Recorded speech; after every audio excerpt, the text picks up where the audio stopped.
She passed away in late October of last year, and even though we'd been divorced almost 5 years, the news hit me harder than I expected. Her name was Dana. We got married young, too young, and we grew apart fast. The last few years before the divorce were cold and bitter, and we hadn't spoken since we signed the papers. Still, something about her death wouldn't leave me alone. Maybe it was guilt. Maybe it was just that strange ache you get when someone who once mattered just stops existing.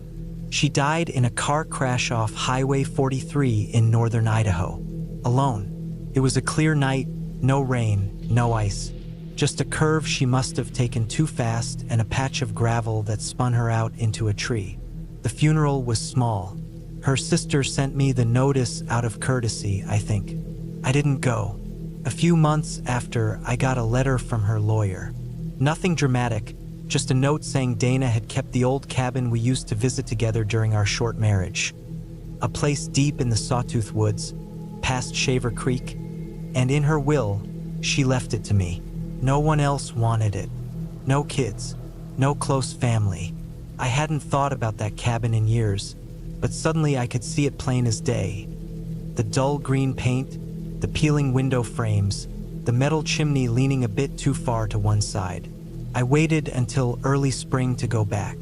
I told myself I needed closure, that I'd visit the cabin one last time, clean up what was left, maybe sell it. I didn't plan to stay more than a night or two. I packed light, just a sleeping bag, a backpack, a shovel, a few tools, and my .38 snub nose I kept in the glove box. I wasn't scared, not exactly, but I didn't want to take chances alone out in the woods.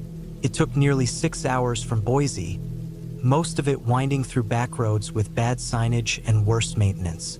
The forest was still damp from winter, the trees dark and soaked, the ground soft and spongy in some places. When I finally pulled up to the cabin, nothing looked much different. It was like the place had just been sitting there frozen in time.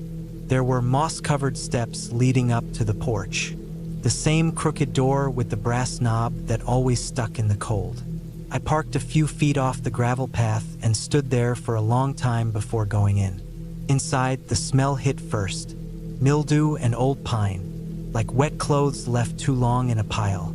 Dust floated in the air, thick enough to see in the sunlight that came in through the dirty windows. Some of the furniture was still there, the small wooden table, one armchair, the iron stove we never really figured out how to use properly. A few of her things were still here too. A chipped coffee mug, a pair of hiking boots by the wall, a coat I recognized, faded brown, with a rip at the sleeve I always meant to sew for her. I spent the rest of that first day just airing the place out, wiping down the worst of the grime, and walking around the property. The woods were quiet in a heavy way, not peaceful, just watching, like the trees themselves were holding their breath. I kept hearing distant cracking sounds, like branches snapping, but every time I turned, nothing was there. Squirrels, maybe deer. I didn't see much wildlife. I built a fire in the pit behind the cabin and boiled water for instant coffee, then sat on a stump and stared out into the trees. The longer I sat there, the more I remembered, good things and bad. We used to come out here to reconnect, but it never worked. We argued more here than we ever did back home. Still, there were quiet moments. Morning light on her face while she read by the window. The sound of rain on the roof while we sat inside not speaking. It got dark fast that night. The woods seemed to swallow the daylight. I moved inside and lit a few candles I found in the drawer. The power didn't work, not surprising. I laid out my sleeping bag by the fireplace and tried to sleep, but my thoughts kept racing. I couldn't shake the feeling that something was off. Not in a haunted way, I don't believe in that, but something real, something human. Around midnight, I heard a sound out back, like something being dragged across the porch. I sat up and stayed still, heart pounding. Then another sound, a dull thud against the rear wall of the cabin. It wasn't the wind. It wasn't an animal. I grabbed my flashlight and the pistol and crept to the back door. I didn't open it. I just stood there and listened. Nothing for a minute, and then, faint but clear, the sound of footsteps moving slowly through the leaves behind the cabin. I stayed awake the rest of the night, gun on my chest, listening. Nothing else happened. The first light, I went out back. There were marks in the dirt, like something heavy had been dragged through it. No blood. No footprints. Just 2 long grooves leading from the edge of the woods to the side of the cabin, and then back into the trees. I followed them for a bit, maybe 50 yards, until they just stopped. Like whatever it was had been lifted clean off the ground. I turned around and went back. That day, I searched the cabin top to bottom. Every drawer, every closet, the crawl space. I found old canned food, some rat droppings, a broken lantern, but nothing strange. No sign anyone had been living there. No hidden doors or basement or anything like that. Still, I couldn't shake it. I started feeling watched. Every time I looked out the window, I half expected to see someone standing there. The next night, I didn't sleep at all. I stayed up with the fire burning and the gun in my lap. Around 2 in the morning, I heard movement again.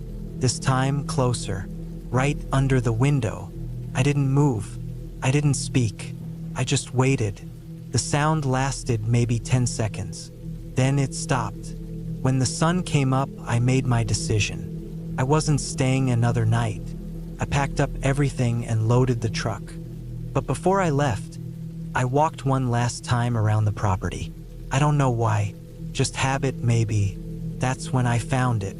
Behind the woodshed, half buried under a pile of rotting firewood, was a metal lockbox.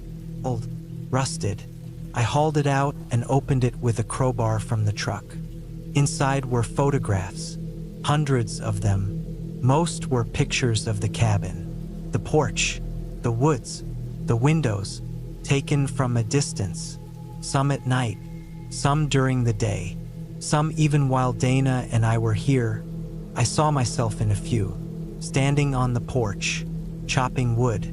One picture was of me asleep in the chair by the fire, taken from outside the window. The most recent ones were newer, clean, sharp, from just a few weeks ago, judging by the snow on the trees. One of them showed Dana, alone, carrying groceries into the cabin. Another one, taken from the woods at night, showed her sitting on the front step with her head in her hands. And then a final one, the cabin completely dark. Just a hand in the bottom corner of the frame, barely visible, holding what looked like a hunting knife. I didn't know what to do. I burned the box right there, pictures and all. Stood over it and watched them turn to ash. I never went back. I sold the cabin 6 months later. Cheap. No one asked questions. I didn't tell them about the photos. I didn't tell them anything. I live in Missoula now, in a small apartment on the edge of town. I haven't been in the woods since.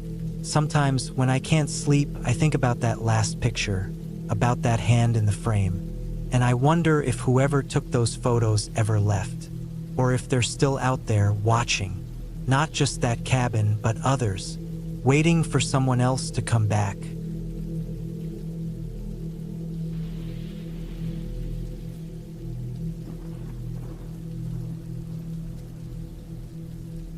It was late October 2013 when I drove up to a remote hunting cabin deep in the woods of northern Idaho. I was 36 then, living alone in a small town called Bonner's Ferry, working construction jobs that dried up when winter hit. I liked being out in the woods, and that time of year, when the air had a bite to it and the trees were almost bare, had always been my favorite. My Uncle Mark had left me the cabin after he passed away in 2009. It was nothing fancy, 1 room, no power, no water, but it was mine. It sat at the bottom of a long, narrow dirt road that twisted through forest and rocky slopes, miles from the next closest person. I planned to spend a week there, maybe more.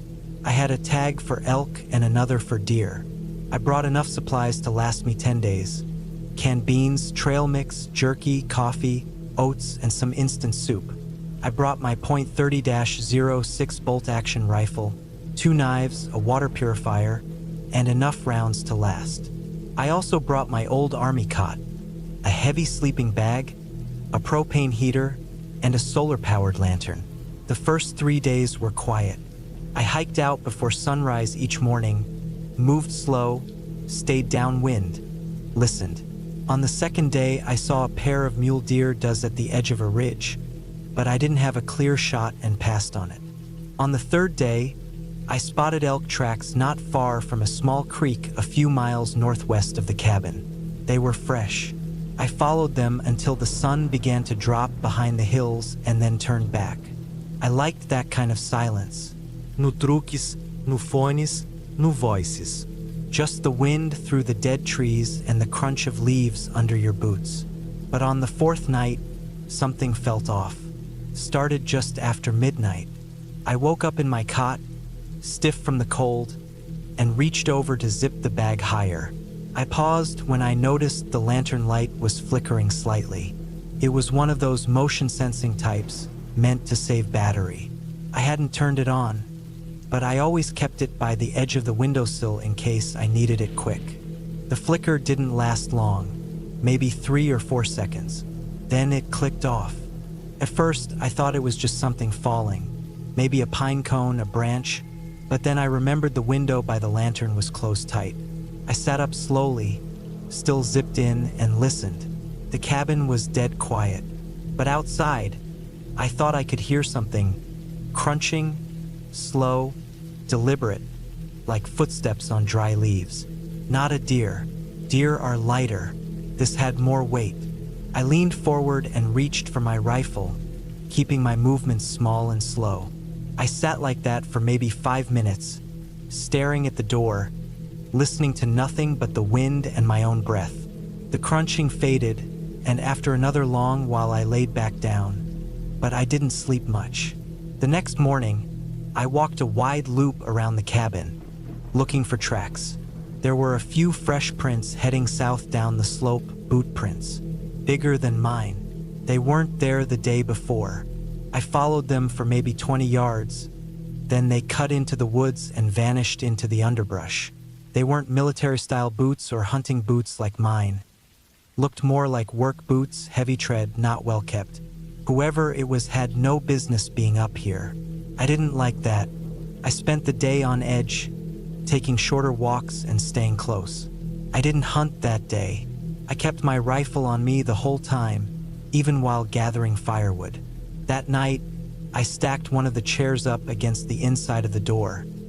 Not because I thought it would stop anyone, but so I'd hear it fall if someone tried to come in.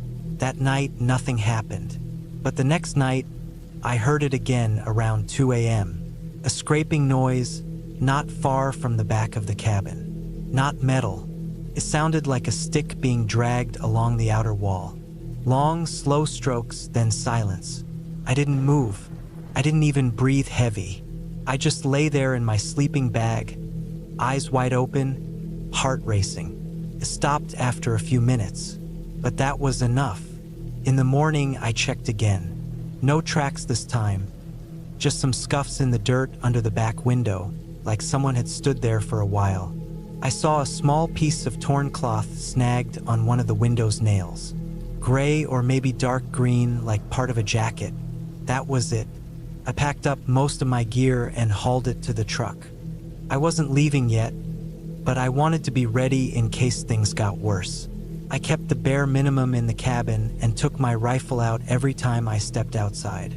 I set up a small tripwire near the back, using fishing line and a tin can with a rock inside. It was crude, but it'd make noise. That night, around 3 a.m., I woke to the sound of the can rattling.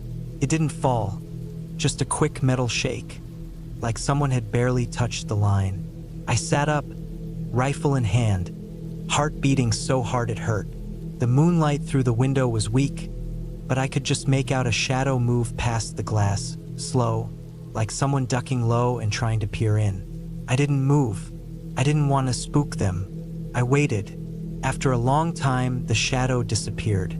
I stayed awake until dawn. That morning, I hiked back to the truck and drove about 10 miles down the logging road until I got cell service. I called the sheriff's office and told them someone was trespassing on my property, described the tracks and the noises, and said I wanted to file a report. The deputy I spoke with said they'd send someone out the next day. He also said I shouldn't stay up there alone if I had any doubts. I drove back, sat in the truck for a long while, then decided to spend one more night there. I don't know why. Maybe pride. Maybe I didn't want to feel like I'd been scared off. I left the truck parked at the top of the hill and walked the rest of the way down with only my sleeping bag, rifle, and a single bag of food. That night was the worst. Started around 11:30. I just started to drift off when I heard footsteps. Right outside. Not cautious this time. Direct. Confident. They circled the cabin once. Then again. Then they stopped right by the door. I sat up, rifle resting across my knees. The footsteps didn't come again, but I could hear something breathing. Maybe. Faint wheezing. Not animal. Too low, too rhythmic. Then came the sound of something being dragged. A sack? A coat? I don't know, but it brushed right up against the wood of the wall, just beneath the window. Then silence. I waited there for what felt like an hour, but nothing more came. No scrapping. No knocking. Nothing. I finally slept a little, maybe an hour or two, then packed up at first light. When I stepped outside, I found a rabbit hanging from the back window. It had been gutted and tied with a piece of string through the hind legs, hanging upside down.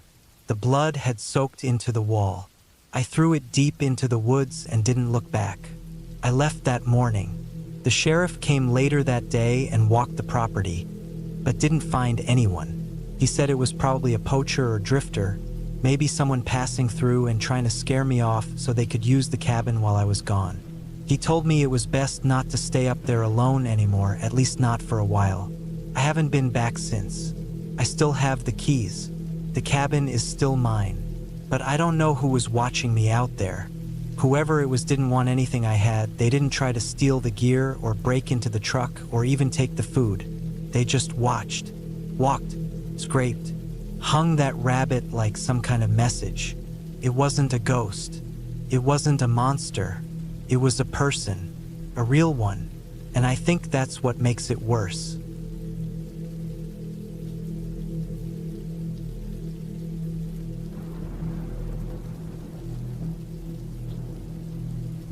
I'm not the kind of guy who usually gets scared easily. I live alone, always have, and I like it that way. I don't need much, just a place to sleep, something to eat, and a bit of quiet.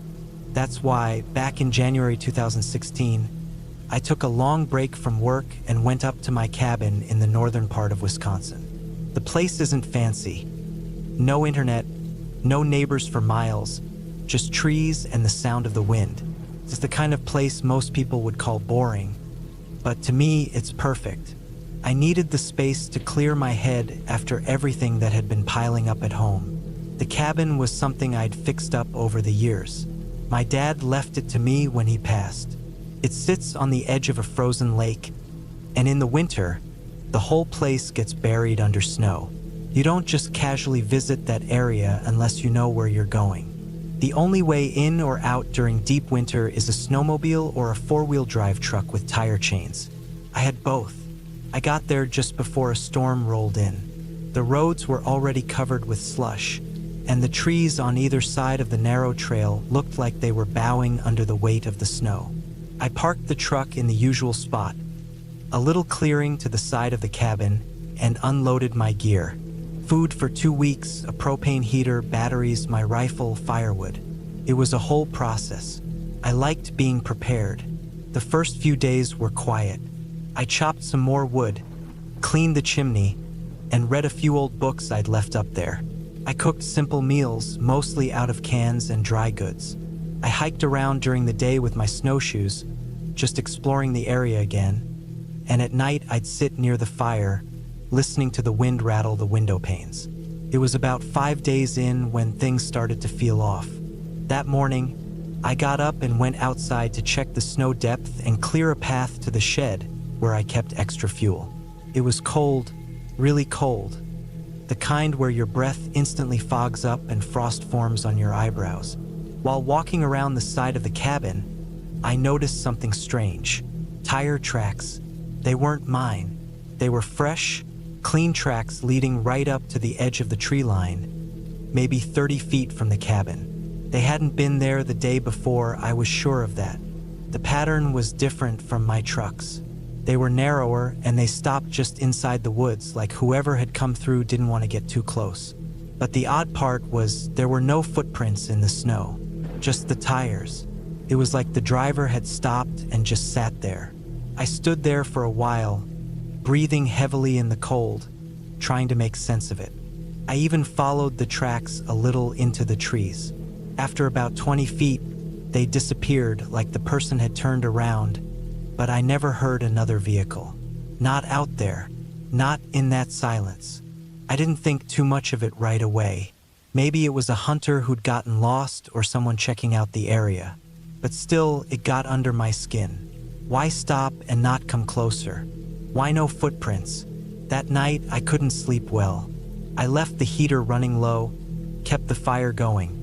But I lay there, my ears tuned to every creak, every shift of the logs in the fireplace. I even left the rifle leaning against the wall next to the door, something I hadn't done in years. Next morning, I did a full check of the property. Nothing else seemed off. No signs of animals, no trash, nothing disturbed. But the tracks were still there, partially filled in by fresh snow. I decided I'd cut my trip short if anything else strange happened. I don't play games with things I don't understand, especially not in the middle of nowhere. Then 2 nights later, just before midnight, I saw it. I'd gone outside to relieve myself. It's a routine thing up there, just part of being off the grid. I was standing near the back side of the cabin when I looked across the lake, and I saw lights. Not stars, not anything high in the sky. 2 dim, yellowish lights at ground level, maybe 100 yards away. They weren't moving. They were too low to be a house or anything man-made, and too wide apart to be a lantern or a flashlight. I squinted, trying to figure it out. After a few seconds, they flickered just a little and then went out. It was like someone had shut off headlights. I went back inside fast, locked the door, and pulled the curtains closed. My hands were shaking, and I didn't even know why. Maybe it was nothing. Maybe it was just someone on the other side of the lake, which was technically public land. But who goes out there, middle of the night, in freezing temperatures and just shuts off their lights like that? The next morning, I grabbed my binoculars and scanned the area across the lake from the porch. Nothing. Just empty snow and trees. No tire tracks, no footprints, no sign of a vehicle or anything. I thought I might be losing it. Maybe it had been my imagination. I decided I'd leave early. I packed most of my things and kept the essentials out in case I needed to stay another night. I told myself I'd load up in the morning and head out. But when I went out that evening to gather some last bits of firewood, I saw something that froze me in place. Bootprints. Clear ones, right in front of the cabin. They weren't mine. I hadn't been out that way all day. The prints came from the trees and stopped near the porch steps. Then they turned back and went the way they came. There were no vehicle tracks this time. Whoever it was had walked in. The prints were spaced wide like whoever made them had a long stride. No dragging, no signs of a limp. I stared at them, then slowly backed inside and locked the door again. I didn't eat dinner. I didn't sleep. I sat by the window with the rifle in my lap, wrapped in a blanket, watching. Every hour I checked the yard. Every noise made me jump. At some point just before dawn, I must have nodded off in the chair. When I woke up, the sky was getting lighter, and the window was fogged. I went outside right away, and the prints were gone, covered by fresh snow. That was enough. I grabbed everything, loaded the truck, and didn't look back. I drove out of there slow and steady, trying not to skid on the iced-over trail. I didn't even stop to eat until I was an hour away. The thing that really stuck with me, though, was when I got to the first gas station and went to clean my windshield. I noticed something strange. Smudges. On the passenger side of the glass, outside, near the bottom corner. Like someone had leaned in and tried to look inside. There were marks from a coat or sleeve and even a faint imprint of where a face might have been. Whoever had been out there, they were watching me. They came close. Close enough to touch the cabin. Close enough to reach the glass. I didn't tell anyone for a while. When I did, most people said it was probably just some curious hiker or someone lost. But they don't understand how far that place is from anything.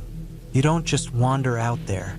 There are no trails, no signs, no reason for anyone to be near that cabin unless they knew where it was.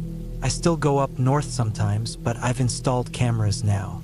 Motion sensors, locks on everything, even metal bars for the windows. I carry more ammo than I used to, but that winter changed how I see the woods. I still love the quiet, but now I know I'm not always alone out there. Something or someone was watching, waiting, and for reasons I'll never know, they didn't come inside. They could have, but they didn't, and that's somehow worse.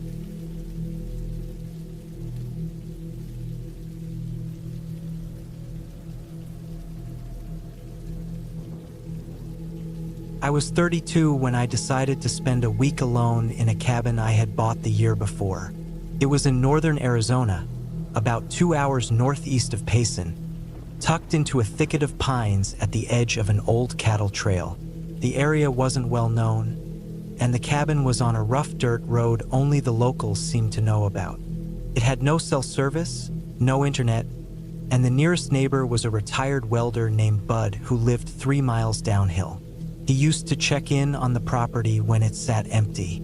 That spring, I'd finally finished fixing up the inside of it, replacing the busted floorboards, sealing the windows, and patching a cracked septic line.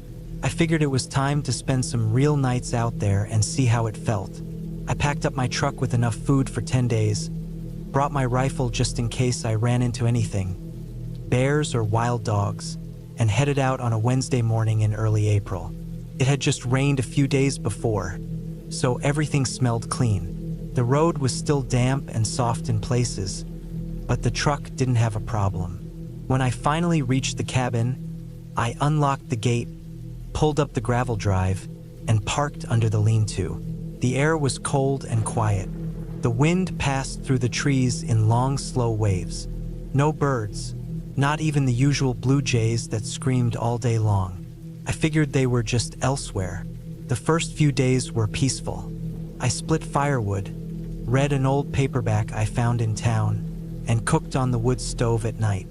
I'd built a rainwater catchment system behind the cabin, so I had plenty of water for dishes and washing up. I had brought my own drinking water just in case. The days were cool, but the sun made it comfortable. The nights were colder than I expected, dropped into the 30s, and I slept in my old military bag with socks on. On the 4th night, I woke up to a noise outside. It wasn't loud, but it wasn't nothing either. It was like a shuffle or a scuff, just once, just enough to bring me out of sleep. I laid there in the dark, eyes open, bag zipped up to my chin, just listening. I waited for it again, but it didn't come. The wood stove was still warm, so the cabin wasn't freezing, but I remember feeling like something was off. I eventually dozed back off, telling myself it had been a deer or a raccoon stepping across the gravel. The next morning, I walked around the cabin just to see if there were any tracks, and I did find some. A few long impressions in the soft dirt just past the front steps. Not boot tracks, barefoot, but not right either. The shape was strange. Narrow heel, long toes. Could have been someone without shoes, but the stride was too long. Too long for someone walking. It bothered me, but I didn't want to start thinking in circles, so I wrote it off as some weirdo passing through the woods. Maybe someone camping illegally or a vagrant. That afternoon, I hiked about half a mile up the hill behind the cabin. There was an old game trail that curved through the trees and led to a rock outcrop where you could see all the way down the valley. It was beautiful up there. I sat for a while just listening. Eventually, I started heading back down, and that's when I felt something. That feeling you get when someone's behind you. The kind of thing that makes your shoulders tighten and your ears buzz a little. I stopped and turned. Nothing, just trees and brush. No sound, not even the wind. I stayed still for maybe 30 seconds, then turned and walked faster. Not quite running, but not slow either. When I got back to the cabin, I locked the door behind me. That was something I hadn't been doing. Felt like overkill out here, but now I felt like I had to. I kept the rifle closer. That night I didn't sleep much. Every little noise kept me up. The shifting of the wood stove, the creak of the roof, the breeze against the window panes. Around 3 in the morning, I heard something again. This time it wasn't just one sound. It was footsteps, soft, slow ones pacing around the cabin. I didn't move. I just laid there in the dark, heart thumping, one hand on the rifle beside me. The steps circled twice. I could hear them on the gravel, then on the porch boards, then silence. I waited a long time before I moved. When the sky finally started turning pale, I got up and looked out through the small window by the door. Nothing, just wet leaves and pine needles. But the gravel path had new prints again. Bare feet, the same kind. That day I debated leaving. Part of me didn't want to seem like a coward. I told myself it could have been a local messing around. Maybe Bud or someone he knew. But deep down, I didn't believe that. I didn't think Bud would walk around barefoot in freezing dirt at night, and I didn't think anyone else even knew I was out there. I had only told my sister, and she lived 2 states away. I stayed one more night, not sure why. Maybe I just wanted to prove something to myself. That evening, I made sure everything was locked. I kept the rifle loaded and leaned against the wall by the bed. I kept my boots on, laid in the bag but unzipped. I didn't sleep at all. Around 1 a.m., I heard it again. This time, not just footsteps. It was a low, dragging sound like cloth or skin against wood. It moved slow, then stopped. Then a sound right at the wall, just behind where I slept. A soft thump, like something pressing against the siding. I sat up and waited, listening. Then another thump. Not hard, just steady. I stood up and grabbed the rifle, walked quietly to the window beside the bed, and peered through the corner of the curtain. First, I didn't see anything. Then I did. A shape, tall and thin, standing at the edge of the trees. The moon was out, and I could see just enough to tell it was a person or something shaped like one. Its arms looked too long. Its body didn't move, just stood there, still as a dead tree. I watched it for a minute straight. It didn't blink, didn't shift. Then it stepped backward into the dark and was gone. To first light, I packed everything. Threw the gear into the bed of the truck. Didn't even eat.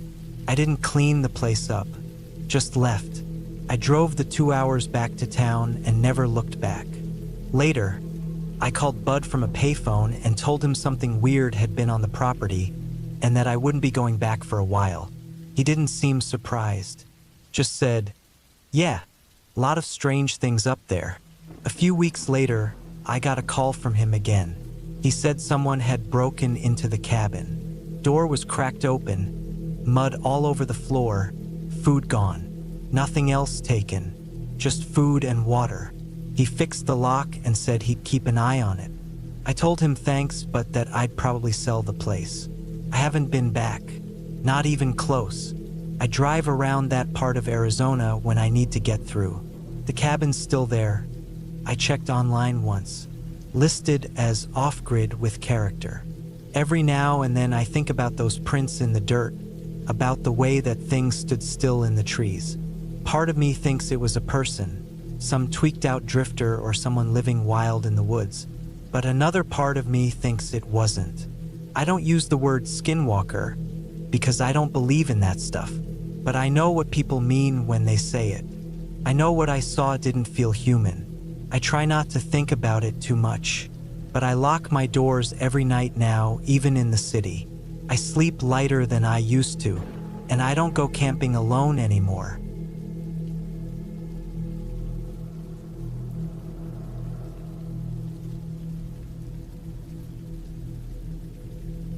It was early November of 2019 when I took some time off work and drove up to the northern edge of the Lake District in Cumbria, England.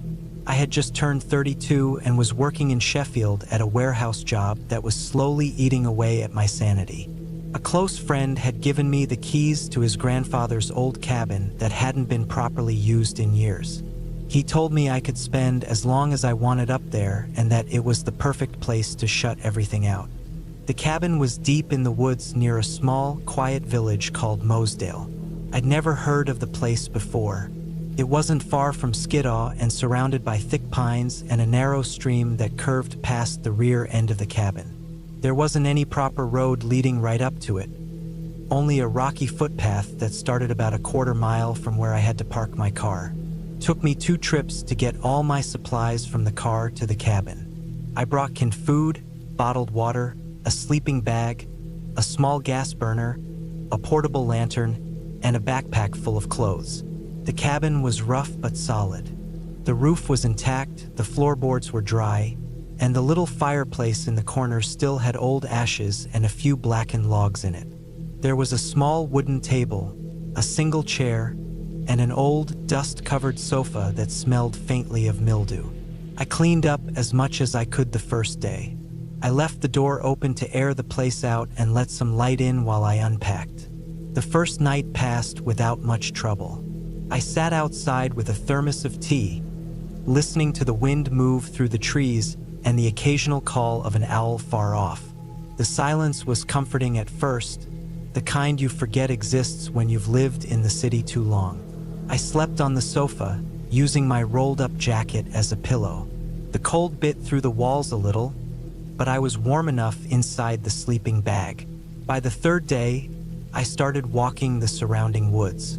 I didn't go too far, just followed the stream upstream in the mornings and took photos of the bare trees, moss-covered rocks, and tiny waterfalls. I didn't see another person the entire time. I expected that. My phone barely had signal and I had no internet, but I liked it that way.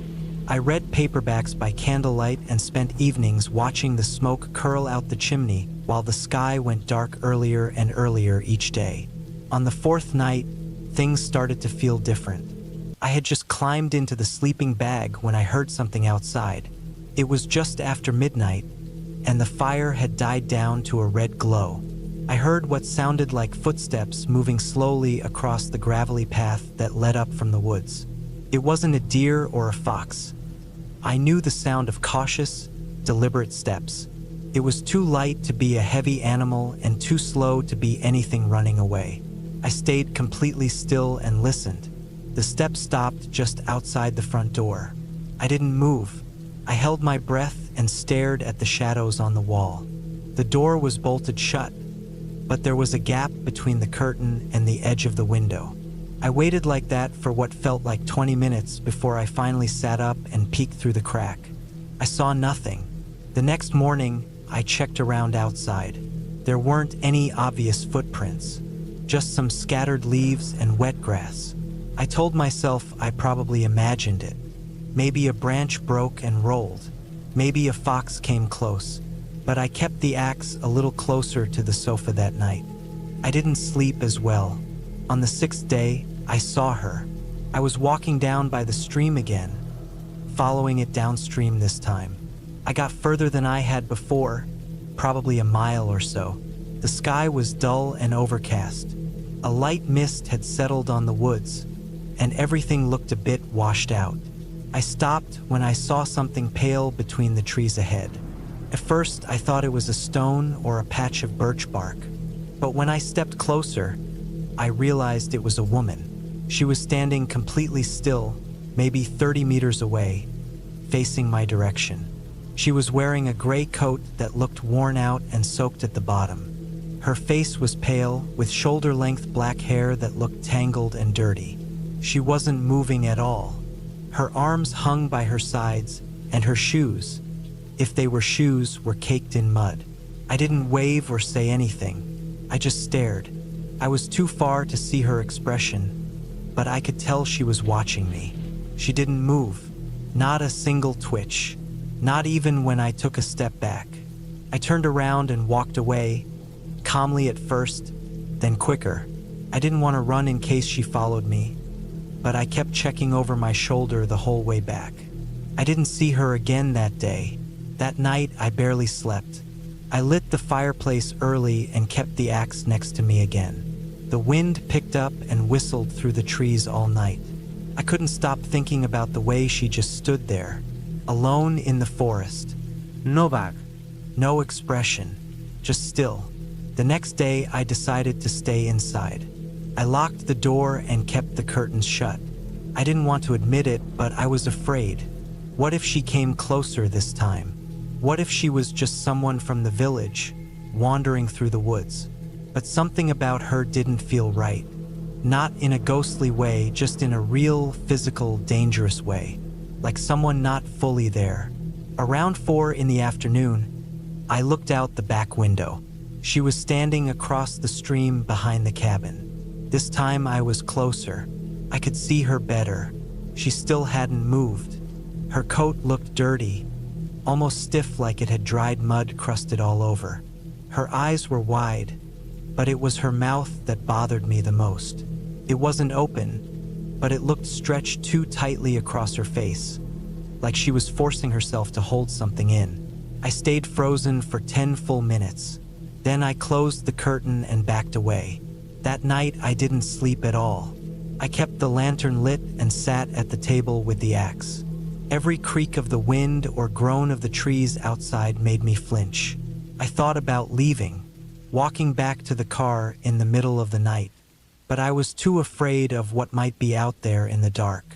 The next morning, I packed everything. I barely ate. I got everything into my backpack, threw the sleeping bag over my shoulder, and carried the axe in my hand the entire way to the car. As I stepped onto the trail, I looked back once. She was standing in the same spot across the stream. I didn't stop walking. I didn't even try to be quiet. I just walked fast and steady, and I didn't let myself turn around again. When I reached the car, I threw everything inside, locked the doors, and drove the whole way back to Sheffield in one go. I didn't stop for petrol. I didn't stop for food. I didn't stop at all until I pulled into my flat's parking space. I told my friend I'd left early because of the cold. I never mentioned the woman. It's been years since that trip. I haven't gone back, and I don't plan to. I've looked up the area online. Mosedale has less than 100 people. No reports of missing hikers. No stories of people living alone in the woods. But sometimes I still wonder what would have happened if I stayed one more day, or if I hadn't looked out that window, or if I turned around on the trail and saw her behind me. Some things aren't supernatural. Some things are just real people doing things we don't understand.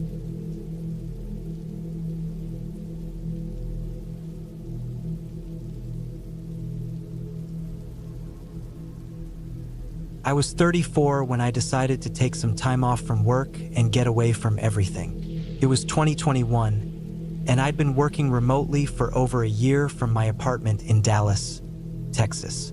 The city was loud. Every day felt the same. One morning, I woke up feeling like I hadn't slept at all. I kept thinking about getting out, somewhere quiet, where I didn't hear sirens, traffic, or my upstairs neighbors stomping around. I found a listing on a website for a small off-grid cabin on a private farm outside of Red Cloud, Nebraska. The owner said it used to be a workers' bunkhouse for the corn harvesters, built in the late 70s. No neighbors for miles. No Wi-Fi. Solar panels for power. No running water, just a well and a hand pump. I booked 2 weeks.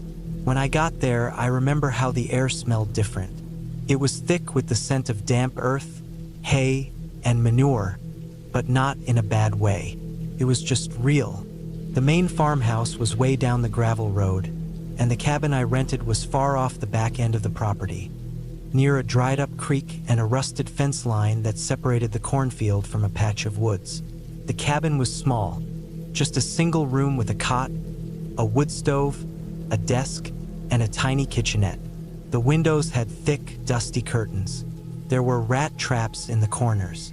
No cell signal. The closest town was 20 minutes away by car, and the farm owner had told me not to expect anyone to check in on me. That was exactly what I wanted. The first few days were peaceful. I brought paperbacks, a few notebooks, and a backpack full of groceries and canned food. I'd go on short hikes near the tree line. I'd drink coffee in the morning and watch the field shift colors under the changing light. At night, it got quiet. Really quiet. Too quiet sometimes. No humming from electronics. No cars passing by. I remember one night I realized I could hear my own heartbeat. Then things started feeling off. It was maybe the 4th or 5th day. I noticed someone had moved the firewood stack beside the cabin. I had arranged it neatly when I arrived, but a couple of logs had been pulled out and tossed to the side. I figured maybe a raccoon had messed with it, or wind, but it kept happening. Every night, I'd hear a thump or scraping sound outside. I kept telling myself it was animals. One night, I went out with my flashlight after hearing a dragging noise. The beam picked up nothing but the silver flicker of dry grass. I stayed still for a while, just silence and darkness. When I turned to go back in, I saw something strange. A shovel leaning up against the back wall of the cabin. I hadn't brought a shovel. It wasn't there before. It was old and rusty, but it looked recently used. There was dry dirt clinging to the metal. That got to me. I moved it into the cabin and locked the door. The next morning, I decided to walk to the edge of the field, near the rusted fence and trees. The air felt different, heavier. The corn was tall, too tall for the season. I stepped between the rows and wandered in a bit. That's when I noticed something I hadn't seen before. Boot prints in the dirt, leading deeper into the field. They weren't mine. They were wide, heavy steps, maybe from someone wearing work boots. I followed them for maybe 20 yards, then they just stopped. No turning around. No sign of someone walking back. I stood there for a while, looking at the endless rows of corn, listening. I thought I heard a faint rustling, but the breeze could have done that. Still, something didn't feel right. I backed out the way I came. That night, I couldn't sleep. I kept the lantern on. Around 2 a.m., I heard what sounded like footsteps on the porch. Slow. One step, then another, then nothing. I sat up on the cot, holding my flashlight like a weapon. I didn't move for over an hour. I didn't even breathe loud. I never heard anyone walk away. Just one step after another, then silence. In the morning, I saw what I hoped I wouldn't. Footprints on the porch. The same boot prints I saw in the corn. But this time, there was a muddy streak on the door, like someone had pressed their hand against it. I wanted to leave. I should have. But the part of me that didn't want to overreact held me back. I told myself it was the farm owner or a worker, or maybe someone camping nearby who got curious. I cleaned off the door and stayed inside most of the day. I tried to read, but my eyes kept drifting to the window. Every gust of wind made me flinch. Then came the night I won't forget. It was cold. Wind was high. I had the fire going in the stove, and I sat with my back to the wall, eyes on the door. Around midnight, I heard something that didn't sound like footsteps. It was a scraping sound, low to the ground, like metal on wood. Came from the back wall. Then a soft tap. Then another. I held my breath. The stove crackled. Everything else was silent. I got up and moved to the back window, pulled the curtain back just an inch. There was nothing at first, just the black of the trees. But then I saw something pale. A face? I leaned in a little more. It was a person, crouched near the wall, wearing what looked like a canvas jacket, facing the cabin but not moving, just crouched there. Their face looked wrong, like it was covered in something, mud or ash or paint. I backed away from the window. I didn't sleep the rest of the night. When the sun came up, I opened the back door and stepped out with a tire iron I kept under the cot. The spot where the person crouched had a dent in the dirt. There were deep scratches on the wood siding. I followed the tracks again. They went past the dried creek and into the woods, but I didn't go after them. I walked straight to my car and drove to the farmhouse. No one was there. I waited in my car for an hour, then drove into town and called the number from the listing. No answer. I called again later. Still nothing. I left 2 voicemails. I didn't return to the cabin. I found a motel in town and stayed the night. The next day, I returned to Dallas. I never got a call back. I reported the incident to the local sheriff's department and gave them the exact address. They said they'd send someone out, but I never heard back. I checked the listing again a week later. It was gone. I don't know who that person was. I don't know why they were out there, what they wanted, or how long they'd been watching the cabin. What still sticks with me is how they never tried to break in, never ran. It was like they just wanted me to know they were out there, like they were waiting for something. Sometimes I think about how far that field stretched, how quiet those woods were, and how long someone could live out there without being seen. There were old tools buried in the grass, abandoned shacks past the fence, and dozens of blind spots in that cornfield. You could spend weeks out there and never see the same part twice. I haven't gone back to Nebraska. I haven't stayed alone in any cabin since. And sometimes, late at night, I wonder if that shovel was a warning or a plan that got interrupted.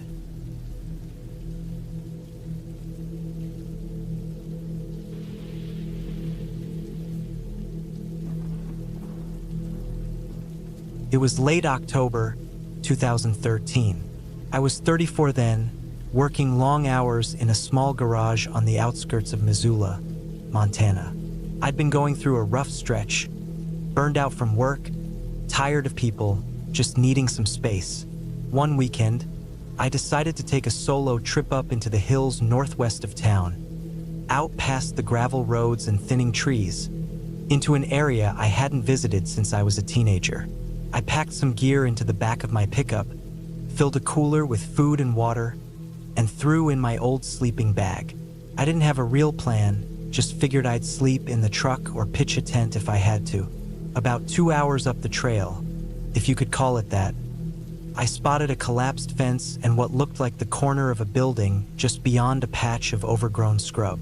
I pulled over and killed the engine. Everything around me was dead quiet. No wind, no birds, no movement, just the occasional creak of old wood somewhere in the trees. I stepped out and pushed through the brush. The structure was an old log cabin, worn down by decades of weather. The roof was mostly intact, though sunken in at the middle. The walls leaned slightly to the left, like the whole thing had shifted on its foundation. The front door was gone, just a dark, gaping rectangle with splintered edges. It didn't look safe, but it was dry inside and better than pitching a tent. I checked for animals, walked the perimeter, and found nothing but broken glass, a few rusted tools in the dirt, and a collapsed shed-out back. I grabbed my bag from the truck, threw it down in the corner of the main room, and settled in for the night. The inside was surprisingly clean. Dusty, sure, but no graffiti, no garbage, no signs of squatters. Just empty shelves, a stone fireplace, and a few rotted boards where the floor had started giving out. As the sun dropped behind the trees, the shadows inside the cabin got thick. I set up my camp stove just outside and heated a can of chili, ate quietly, and tossed the empty into the back of the truck. I remember looking up at the tree line, thinking how quiet everything was. Not peaceful quiet, more like a kind of waiting. The air felt too still. I unrolled my sleeping bag on the part of the floor that seemed the most stable and laid down early. No cell signal out there, of course. No distractions. Just me and my thoughts. I lay awake longer than I expected, listening to the creaks and groans of the old place settling. At some point, I must have dozed off. Around 2 a.m., I woke up cold. Not just normal cold, a sudden, sharp, inside-your-bones kind of cold. My breath was fogging up. I pulled the bag tighter and sat up. I heard something outside, a short, dry crack like a branch snapping under weight. I stayed still.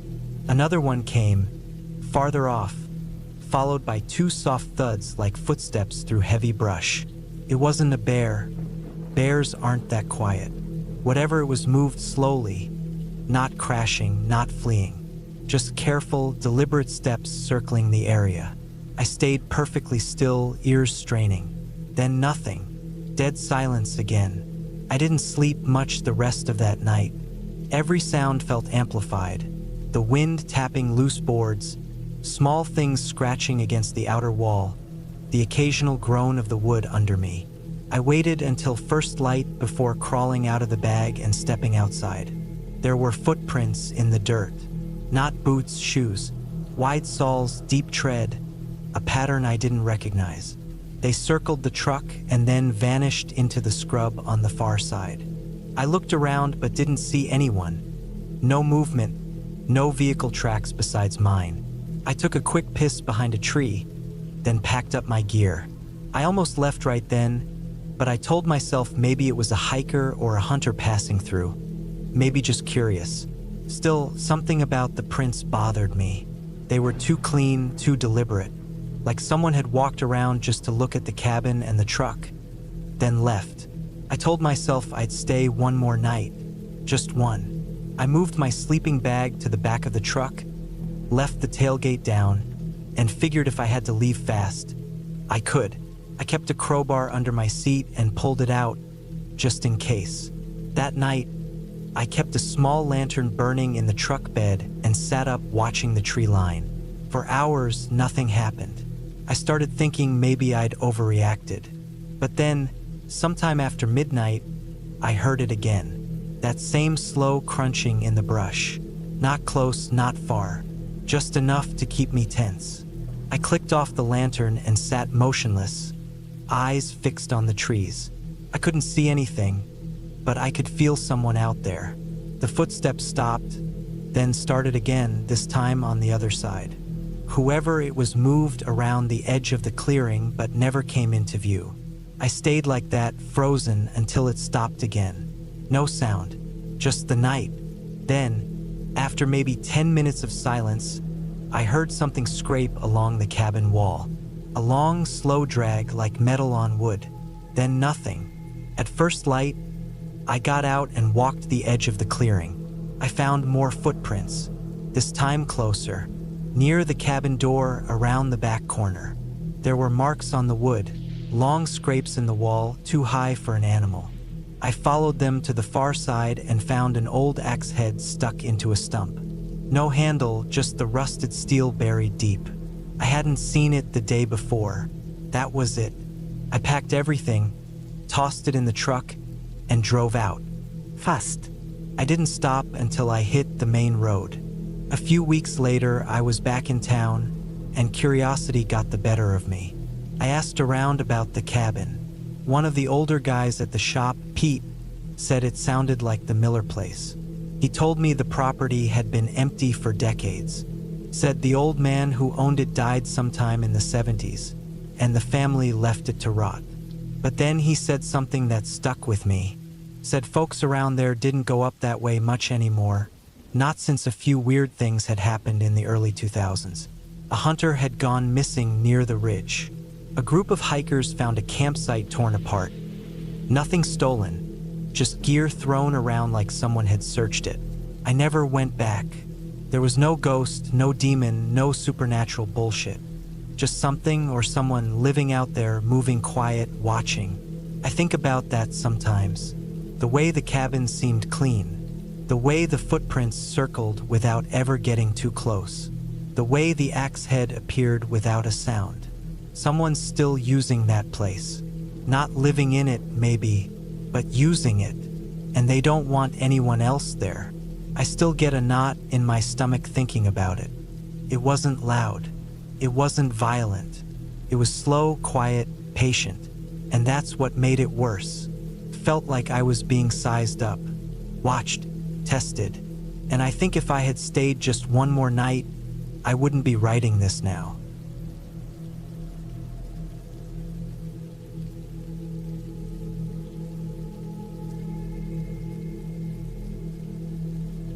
It was the fall of 2017 when I took the seasonal park ranger job in northern Idaho.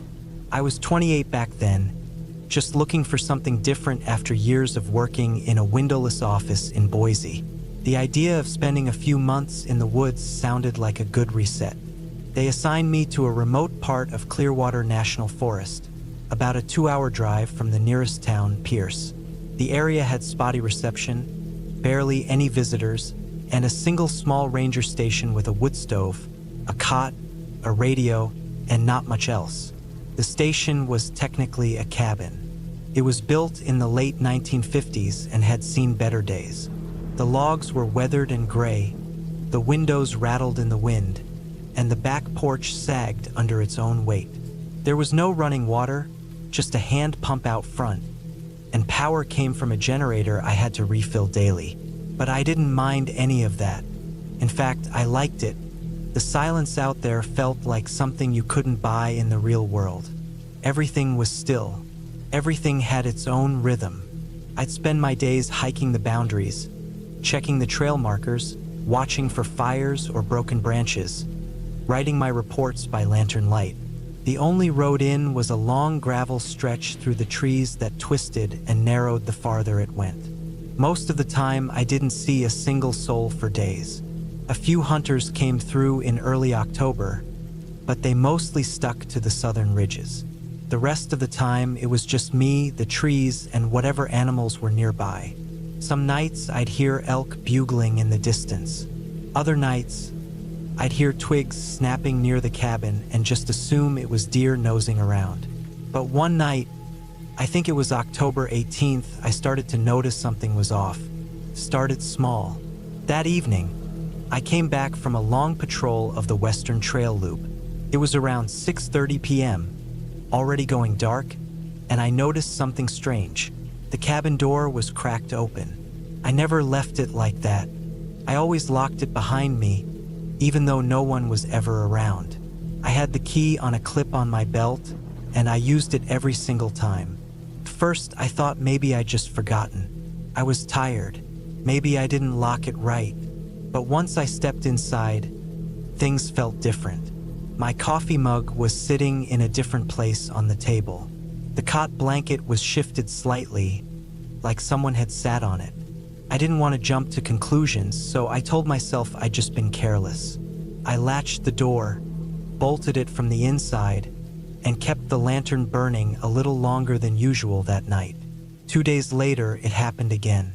I came back from the South Trail, and this time the door wasn't just cracked open, it was wide open. The wind hadn't done that. The latch was broken, split clean down the middle like someone had jammed something hard into the seam and pried it open. I stood there for a long time just staring at it. My heart was pounding. I didn't go inside right away. I circled the cabin, looking for tracks, but the ground was covered in pine needles. You couldn't see much. I didn't see any tire marks on the gravel road either. But when I finally went inside, it was obvious someone had been there. My notebook was open on the table. The pages had been flipped. My radio had been turned slightly to face the wall. I didn't touch anything. I backed out and sat on the porch for a while with the lantern and my hunting rifle beside me. That night, I barely slept. I pushed the cot against the door and kept the rifle within arm's reach. There was no one to call out there. The only radio with a decent signal was inside the cabin, and it only connected to the main ranger office if the skies were clear. Over the next week, I kept seeing signs. Small things. My backpack would be unzipped after I'd zipped it. My food cans would be rearranged on the shelf. Even my toothbrush was in a different spot one morning. It was like someone was walking in when I left and poking around, but never taking anything, never leaving anything, just touching, looking, testing. I started locking the door with a chain and a padlock from the inside and pushing the table in front of it when I left. I even tried rigging a small fishing line trap across the doorway. If someone entered, the thread would snap. But for 3 days, nothing happened. No sign of entry. I thought maybe it had just been some hunter who'd gotten bold and then left. I let my guard down a little. Then, the last night, it all escalated. It was around 2 a.m. I was sleeping light, half awake because the wind had picked up, and I kept hearing branches tapping the side of the cabin. But then I heard something else. A soft, slow scrape against the back window. It wasn't a tree. It was too rhythmic, too intentional. I stayed completely still in the cot, barely breathing. The scrape came again, long and slow, then silence. And then I heard something even worse. Footsteps on the porch. I sat up, grabbed the rifle, and pointed it at the door. I didn't make a sound. The footsteps moved past the window, toward the side wall. Then they stopped. No knock. No voice, just silence again. I stood there for what felt like an hour, heart thudding in my ears, barely blinking. Eventually, I moved to the window and peeked through a slit in the curtain. I didn't see anything. I waited another hour before I finally dared to open the door. My boots crunched softly on the porch as I stepped out into the cold. Nothing. No tracks I could see in the dark. Just forest and wind. But when I walked around to the back, I found something that made my blood go cold. There were marks on the outside wall. Shallow scratches in the wood about chest height, dragging toward the window. And beside them, on the dirt below, was something even worse. An old, dirty glove. Just one. Worn out leather. Looked like it had been used for cutting wood or hauling brush. It was damp from the dew, but still held a faint smell of sweat and grease. I didn't go back inside. I packed everything I could carry into my pack. Maps, radio, notebook, food, and started walking toward the old fire road. It was about 7 miles to the service outpost, and I didn't stop once. I hiked until dawn, stopping only once to vomit behind a tree because of the stress. When I finally made it to the outpost, I radioed the central office and reported everything. They sent 2 rangers out later that day. When they got to the cabin, they found signs of forced entry, just like I said. They didn't find anyone, though. No footprints, no leftover gear, no sign of who it was. They even brought in a local sheriff who took the glove and said they'd look into it. But I never heard anything more after that. I didn't go back to that cabin. They offered me a chance to finish the season at a different station, but I turned it down. I quit the job the same week and went back to Boise. I never told my family the full story. I just said the job wasn't for me. To this day, I don't know who was out there, or why they didn't take anything or say anything or hurt me. But I know for a fact someone was watching me, waiting, testing boundaries. The cabin's probably still out there, tucked away in the trees like it always was. But I won't ever go near that part of the forest again. Not after that night. Not after I realized how easy it is to disappear in a place that quiet.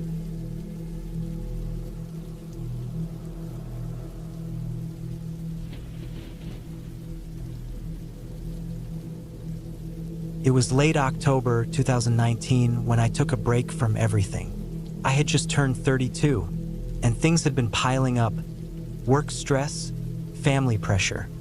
A recent breakup that had left a bigger mark than I expected. I needed time alone, away from screens, away from people, away from all the noise. So I packed up my old green backpack, filled it with food, warm clothes, a sleeping bag, and my small camping stove.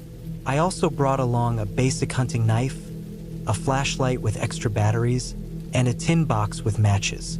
I wasn't planning to camp exactly, but I wasn't planning to stay in a hotel either. I had something in mind that was more detached. A few years back, while on a short trip to central Kentucky, I'd passed through a dying little town called Hardell. Not much there except for a closed general store, a post office that looked like it hadn't been used in years, and rows of leaning homes with boarded windows. But what I remembered most clearly was a long gravel road that led up into a patch of woods just beyond town, right behind a forgotten graveyard. And past that graveyard, maybe another 15 minutes by foot, there was a wooden hunting cabin I had seen from the road. It had no sign, no posted warnings, no electricity line going in or out. It just sat there, surrounded by weeds and half-fallen trees, like the forest had given up fighting to take it back. That cabin is where I went. I drove down from Ohio in my rusted Subaru and parked it on the edge of the gravel road just as the sun started to dip. I had to walk the rest of the way in. The graveyard was still there, and it looked worse than I remembered. Half the headstones were tipped or split down the middle, and the iron fence was broken in 3 different spots. The names on the stones were too faded to read. I stopped and looked around for a while. The air felt dry but heavy, like it had soaked up dust and mold for decades. Leaves covered everything, thick orange and brown layers that muffled every step I took. I moved past the last row of graves and entered the woods behind them. The trees here were packed tightly together, tall and thin, their bare limbs rattling gently in the wind. It took me about 20 minutes to reach the cabin. It looked just like before, small, 1 room, maybe 12 by 12 feet, with a pitched roof and a little brick chimney. The door was hanging on 1 hinge, but the inside was dry and empty, just a few broken pieces of furniture. I cleared it out, swept the dirt aside with a thick branch, and laid my sleeping bag in the corner away from the door. There was a tiny, rusted wood stove tucked into the back corner, and even though I didn't plan to use it, I felt better having it there. I set up my small lantern, opened a can of beans, and ate slowly while the last bit of daylight faded out of the trees. I didn't feel scared, not yet, just alone, which was what I wanted. Around midnight, I woke up suddenly. Not to a noise, just a strange feeling. My flashlight was right next to me, so I clicked it on and scanned the cabin. Nothing had changed. No wind. No rain. I listened, holding my breath. There was something different though, like the air outside had gone still, too still. I crawled over to the window and peeked out. I couldn't see anything. The woods were pitch black. My flashlight didn't reach far. But I waited, just standing there, looking, and then I heard it. A crunch. A dry, sharp crunch of a footstep on old leaves. Not an animal. It was too slow. I turned off the light and crouched low, heart pounding. I kept thinking maybe it was someone else, a hunter, or someone else looking for a place to stay. But this was deep woods. There were no signs, no paths, nothing that would lead anyone here. And the cabin was basically invisible unless you already knew where to find it. I didn't sleep again that night. The next morning, I walked the area around the cabin in a wide circle, looking for signs. First, nothing. But then I saw something strange about 20 yards away. A patch of disturbed leaves, like someone had stood there and shifted their feet for a long time. The ground underneath was exposed, a shallow pit where the leaves had been pushed away. I stared at it, trying to figure out what it meant. And then I found something worse. A broken shoelace. Not mine. It was old, but not rotted through, just dirty. And it didn't look like it had been there more than a few days. I spent most of that day on edge, checking around the cabin every hour, walking small loops. I kept hearing faint sounds. Maybe animals, maybe not, but never caught a clear view of anything. That night, I didn't cook. I ate a cold granola bar and sat with my knife close, flashlight in hand, watching the door. At 2:17 a.m., I checked my watch. I heard the sound again. Footsteps, slow and steady, on the leaves just outside. I didn't move. My light was off, and the stove hadn't been used, so the cabin was cold and dark.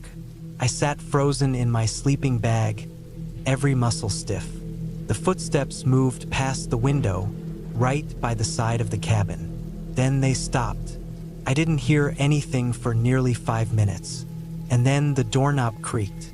I swear I heard it shift. Just slightly, not like someone was twisting it hard, just enough to test it. I held my breath, knife clenched tight, hand shaking. But nothing happened. No push, no slam. Just silence.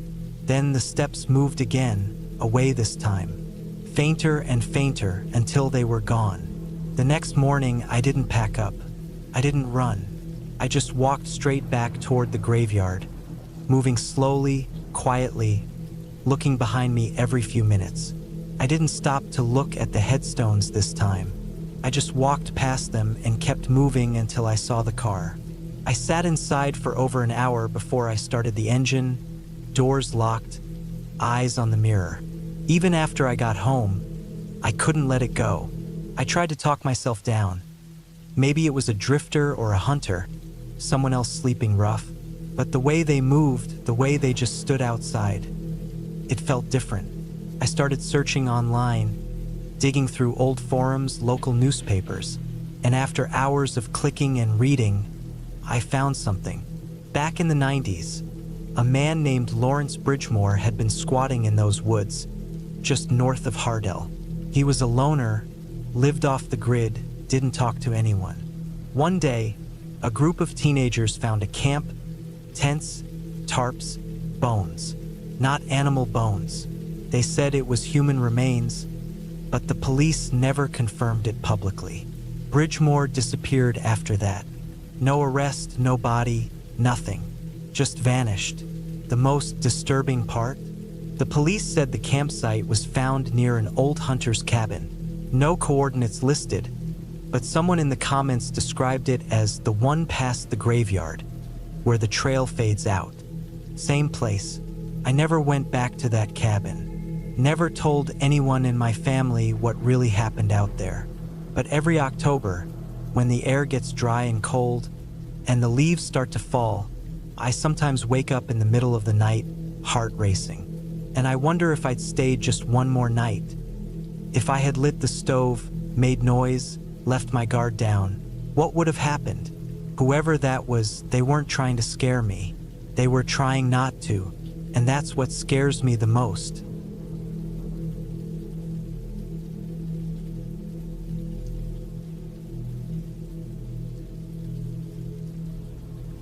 It was the spring of 2013 when I decided to build myself a small off-grid cabin deep in the woods of northern Georgia. I was 27 at the time, worn out from years of city noise, cheap apartment walls, and long hours working in construction. I had saved enough to take some time off, and I figured I'd use that time to build something of my own. Something small, simple, and mine. The land wasn't much, just over 4 acres, but it was surrounded by thick forest and had a small creek running through one side. Felt right. The first couple of weeks went smoothly. I'd drive out every morning in my old Ford Ranger, hauling lumber, tools, and supplies out from a hardware store about an hour away. I parked the truck on the only dry patch of ground near the treeline, unloaded my gear, and hiked in the rest of the way. It took several trips just to get everything out there. I had a plan drawn up in my head, nothing fancy, just a 12 by 16 structure with a metal roof and a wood stove, a bed, a table, a small shelf for gear. No plumbing, no electricity. That week had been humid, but dry. Each day I worked until the sun dipped low through the trees, and then I'd head back to my truck, drive to a cheap motel in town, wash up, eat, and sleep. By the end of the second week, I had the foundation leveled and the floor framed and sheathed. Things were moving slower than I'd planned, but I didn't mind. Felt good to build something that would last. Then came that Friday. I remember the air feeling heavier that morning, like the sky was swollen with rain. I checked the weather on my phone before heading out. Scattered storms, it said. I figured I had time to frame up a few walls before the rain hit, and then I'd pack up early. I loaded the truck, grabbed extra tarps just in case, and made the drive. By the time I got to the land, The sky was already dark with thick gray clouds. I worked fast, sweating through my shirt even though it wasn't hot. I got 2 of the cabin's walls framed and upright, then bolted on braces to keep them standing. Thunder grumbled in the distance. I looked up and saw the clouds starting to shift, rolling fast, heavy, and dark like wet cement sliding across the sky. The rain came down just as I finished setting the 3rd wall in place. It started light, but within minutes it turned into a full downpour. The sound was loud, rain hammering the leaves, slapping against the bare wood. I scrambled to cover what I could with the tarps, dragging one over the stacked lumber, another over the pile of tools, then over the plywood. The trees swayed with the wind, and the air turned cold and sharp. I was soaked within seconds. I didn't want to hike back to the truck through the rain and risk getting hurt or losing my tools, so I decided to wait it out. I tied the tarp over the 3 standing walls, crouched down inside the partial frame of the cabin, and sat with my back to a post. It wasn't comfortable, but it kept me dry for the most part. The rain kept coming. 30 minutes passed, then an hour. My phone signal was gone. I could only hear the rain, the wind, and the sound of small branches snapping in the woods. I sat there, hugging my knees, watching water pool on the ground outside the frame. The creek sounded louder than usual, but I figured that was just because the water level was rising with all the rain. Then I started to feel it, this slow, nagging sense that something wasn't right. It wasn't a noise or anything I could see. It was just this feeling crawling up my spine, telling me that I wasn't alone out there. I kept glancing toward the trees, trying to see through the rain and the dim light.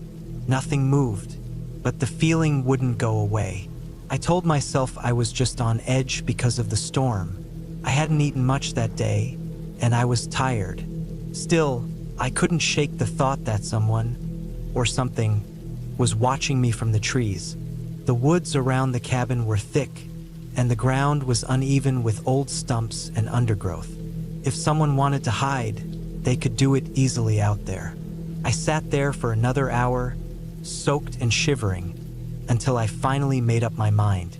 I'd grab my backpack, cover the rest with the tarps, and head for the truck. I didn't care how wet I got. I just wanted to leave. I stood up and stepped outside the framed walls. The rain was still heavy, and the ground was slick with mud. I bent down to grab my pack, and that's when I saw it boot prints. Not mine. They were in the mud, just beyond the cabin, where I hadn't walked. They were deep and fresh, the kind that only show up when someone steps into wet, soft earth. They led in from the woods and stopped about 15 feet away from where I'd been sitting. I froze, just staring at them, my heart pounding in my ears. The prints weren't old. They were made after it had started raining. I spun around, scanning the trees, trying to listen past the sound of the storm. I didn't see anyone, but I felt them. I knew someone had been there, probably still was, maybe watching me from behind one of those trees, maybe close enough to reach me in seconds. I didn't waste time thinking. I grabbed my pack, tightened the straps, and ran. I didn't care about the tools or the lumber or the walls I'd spent 2 weeks building. I ran straight toward the trail I'd made from the build site to the edge of the forest where my truck was parked. The path was slippery, and I stumbled more than once. Branches slapped my face, mud sucked at my boots, but I didn't stop. When I finally saw my truck through the trees, I almost collapsed. I sprinted the last few feet, unlocked the door with shaking hands, and slammed it shut behind me. I started the engine, threw it into reverse, and tore out of there without looking back. I didn't go back the next day, or the day after that. It took me over a week to build up the nerve to return. When I did, I brought my cousin with me. He had a shotgun, and we both stayed on edge the whole time we were out there. The cabin frame was still standing. Some of the tarps had blown off, and a few boards were scattered on the ground, but nothing was stolen. Nothing was obviously broken, but the prints were still there, fainter, dried now, but still visible. And there were more than before. They had circled the cabin. We packed up every tool, every scrap of wood, every nail, and we left. I never built that cabin. I sold the land 3 months later to a guy who wanted to use it for hunting. I didn't tell him about what happened. I didn't want to think about it. To this day, I don't know who was out there. Maybe just some hiker who stumbled onto my site. But if that was the case, why didn't they say anything? Why didn't they walk up and talk to me or just pass by? Why did they stand there silently just watching? Sometimes I still think about the prints, about how they appeared while I was inside the walls, waiting out the rain, about how close they were. And I keep wondering, how long had they been standing there? And how many times had I been out there alone, when maybe I wasn't alone at all? I never built another cabin after that.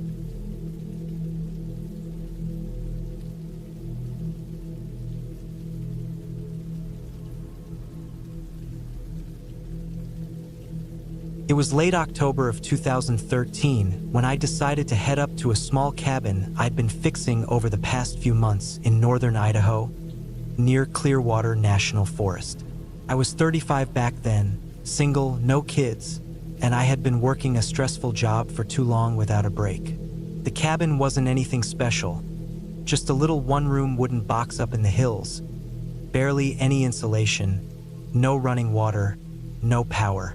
I'd bought the land cheap from a retired logger who used to trap in those woods decades ago. I was going there to spend a few days off-grid. No phone, no internet, just me, my old .22 rifle, some basic food supplies, a bunch of firewood I had chopped earlier in the season, and a cooler filled with beer and frozen meat. The trail that led up to the cabin wasn't easy. The dirt road stopped about 3 miles below the cabin, and the rest was a steep, winding path that cut through thick trees, across a few small creeks, and along the edge of a narrow ridge. The hike usually took about an hour and a half with a loaded pack. I left my car parked in a small gravel clearing by the road, locked it up, shouldered my pack, and started up just before 3 in the afternoon. The sun dropped quicker in those hills, and I wanted to get there before dusk. I reached the cabin by 5. It looked the same as I had left it in August. The front door creaked the way it always did. Inside smelled like dry pine, old smoke, and mouse droppings. I swept the place out, threw my gear down, stacked the firewood near the stove, and started warming the place up. Outside, everything was quiet. I didn't hear a single bird, not even squirrels chattering. That kind of silence always bothered me a little, but I chalked it up to the cold. That first night was uneventful. I made a small dinner, had 2 beers, and sat outside in the cold for a bit, staring at the moon through the trees. There was a stiff wind moving through the branches, and I thought I heard something snap way off in the woods. Maybe a tree limb or a deer stepping wrong, but I didn't think much of it. Forests always made noise. I slept hard that night, probably close to 10 hours. Woke up late the next morning with the inside of the cabin cold as hell. I got the fire going again, made some instant coffee, and sat on the little bench outside eating dry granola straight from the bag. The wind had died down, but there was still that heavy, low-pressure feeling in the air like more weather was coming. I had planned to go further uphill that day to check on some old hunting stands I'd found in the woods. I strapped the .22 to my back just in case I ran into anything, threw a snack in my jacket, and started heading up the side trail that cut north, deeper into the woods. I remembered the layout pretty well, and I made good time. But about an hour in, I started to feel weird. It wasn't anything obvious. No sounds, no movement, just a creeping feeling, like I was being watched. I kept checking over my shoulder, slowing down to listen, pausing every few steps. Nothing, just tall trees, dead needles on the ground, and cold air. Still, I kept going. The old hunting stand was still there, rotting, half collapsed. Nothing useful. I turned back, still feeling off. That's when I saw it, maybe 40 feet behind me. A boot print, not mine, bigger. The edge was fresh too, Sharp lines, heavy tread. I squatted down and studied it for a while. I hadn't heard anyone, and that trail wasn't used by anyone but me. Not even hunters came that far up. I moved faster on the way back, sticking to the trail, constantly checking behind me. But I didn't see or hear anyone. By the time I got back to the cabin, my chest was tight and my legs were sore from rushing downhill. That evening, I didn't go outside. I stayed inside with the stove burning and my back to the wall. I left the lantern off and just let the firelight glow. I kept the rifle next to me, loaded now. The wind had come back stronger, and something about the way it moved through the trees made it sound like voices. Not words, just that strange high whistle that tricks your ears. Every time I closed my eyes, I felt like something was right outside the window, just waiting. Sometime around midnight, I heard a sound that wasn't the wind. It was a short, deliberate knock. One knock, then silence. I didn't move. I sat there on my cot, breathing slow, gripping the rifle. I didn't get up to check. My windows didn't have curtains, just thick wooden shutters from the outside. But I hadn't closed them. If someone was out there, they could have seen right in. My fire was almost out by then, and the cabin was dim. I sat still until the fire died completely. I didn't sleep that night. In the morning, I opened the door slowly, scanning the area. Nothing out of place. No tracks. No sign anyone had been near. I walked a full loop around the cabin with the rifle in my hand. Checked the woods for signs, scanned the trees, but there was nothing. Still, I couldn't shake the tension. My skin crawled like I was being watched from somewhere in the trees. I made the call to leave that afternoon. I paket fast. Left the last of my food and beer behind, loaded up my bag, and started down the trail. I moved quicker than usual, ears open, scanning every side of the trail. Halfway down, I found another footprint. Same pattern, not mine, and it was pressed into the mud facing uphill, toward the cabin. I didn't stop again after that. I reached the road and unlocked my car with shaky hands, threw the gear into the back, and got in. The whole drive down the mountain, I kept checking the rearview mirror. When I got home that night, I didn't sleep again. My mind kept going back to those prints, the knock, the silence in the woods, the way it all felt. I didn't report anything. What would I even say? No crime. No proof. Just a feeling. A bunch of weird stuff that could be explained if you wanted to explain it. I didn't go back to the cabin that winter. I told myself I'd go in the spring to check on it. I never did. The following summer, I put the land up for sale. Some guy from Spokane bought it without even visiting. Paid cash. I signed the papers and didn't look back. Sometimes I still wonder who was out there. A hunter? Some backwoods squatter? A drifter? I don't know. But I've never felt that kind of fear again. The kind that doesn't shout. The kind that waits. The kind that watches. And that's what gets me the most. I was never supposed to see them. I think they were watching me for a while. They knew the land. They knew when I was alone. And maybe, just maybe, that knock wasn't to scare me. Maybe it was just to let me know they were done watching. And I should leave. So I did.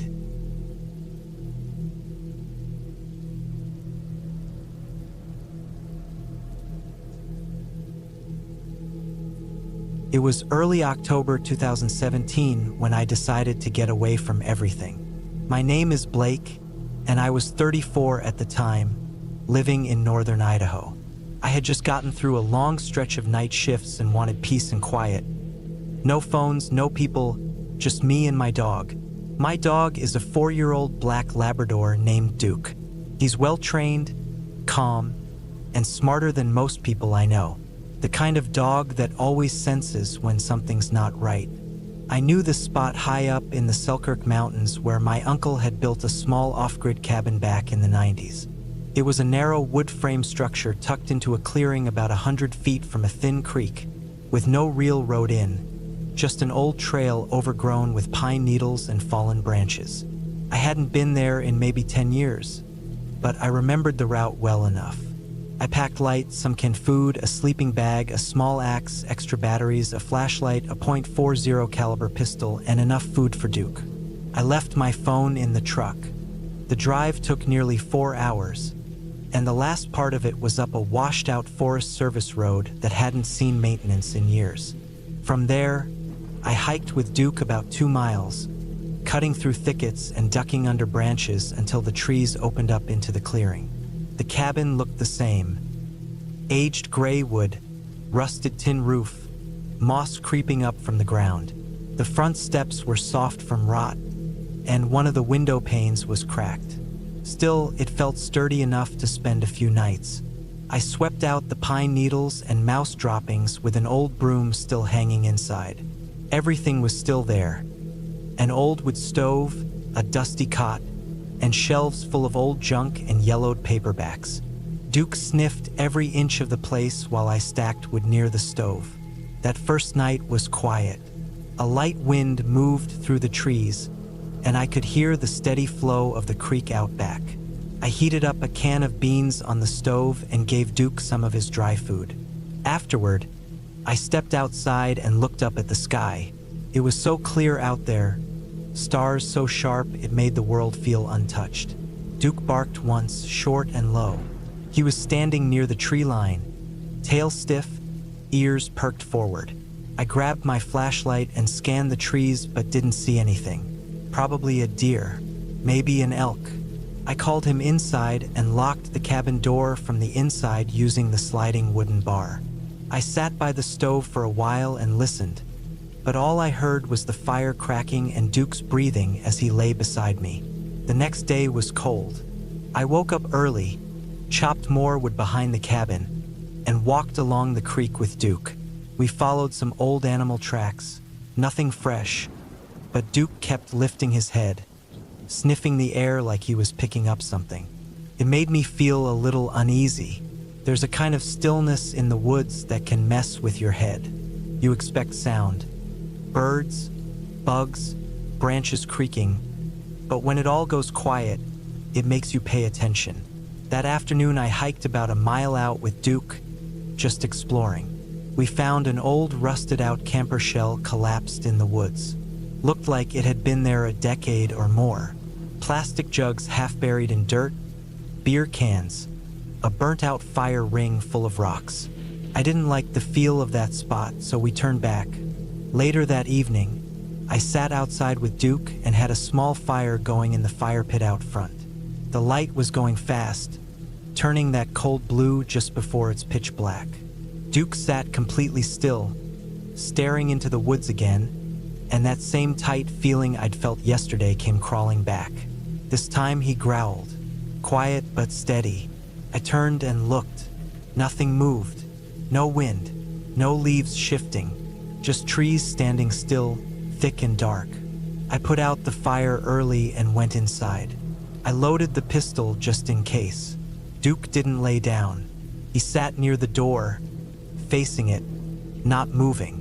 I kept the flashlight beside my bed and the gun within reach. At some point during the night, I woke up. I don't know why. Maybe it was a sound, maybe it was Duke shifting. The cabin was pitch dark except for the dull red glow of embers in the stove. Duke was sitting up, tense, looking at the door. I sat up and listened hard. There was something moving outside. Not walking through the brush, not crashing or stomping, but something careful, slow. I held my breath. Footsteps, not animal steps, these were human. I could hear the crunch of leaves, then a pause. Another crunch, then silence. I reached for my flashlight and switched it on, pointing it toward the window. The cracked glass caught a shape, a flash of movement outside the left window. I moved fast, slipped the gun into my hoodie pocket, and pulled on my boots. Duke was still staring at the door, not barking, not growling, just dead quiet and stiff. I turned off the light and sat for 10 minutes, barely breathing. Nothing. No more steps. No sound at all. Just cold, dark air pressing against the walls. Then, something tapped the back wall of the cabin. 3 taps, slow and spaced out. I didn't move. I just sat and listened. Duke was shaking now, not out of fear but anticipation, his body ready to move.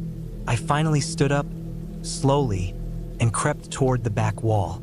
I looked out the tiny window next to the stove, shining my light toward the woods. Nothing. I waited.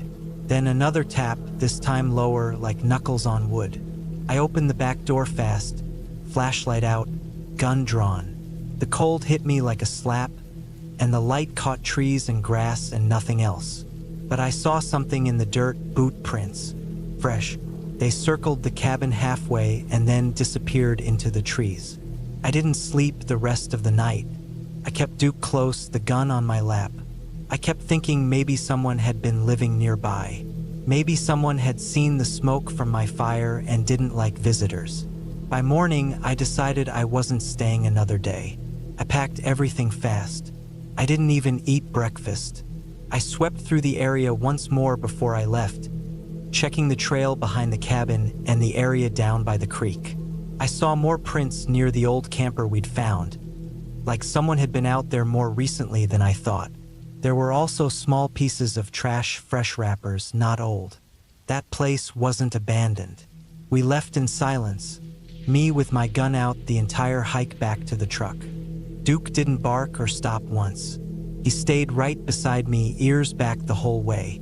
When I finally made it back to the truck, I locked the doors, sat for a while with the engine running, and just stared into the trees.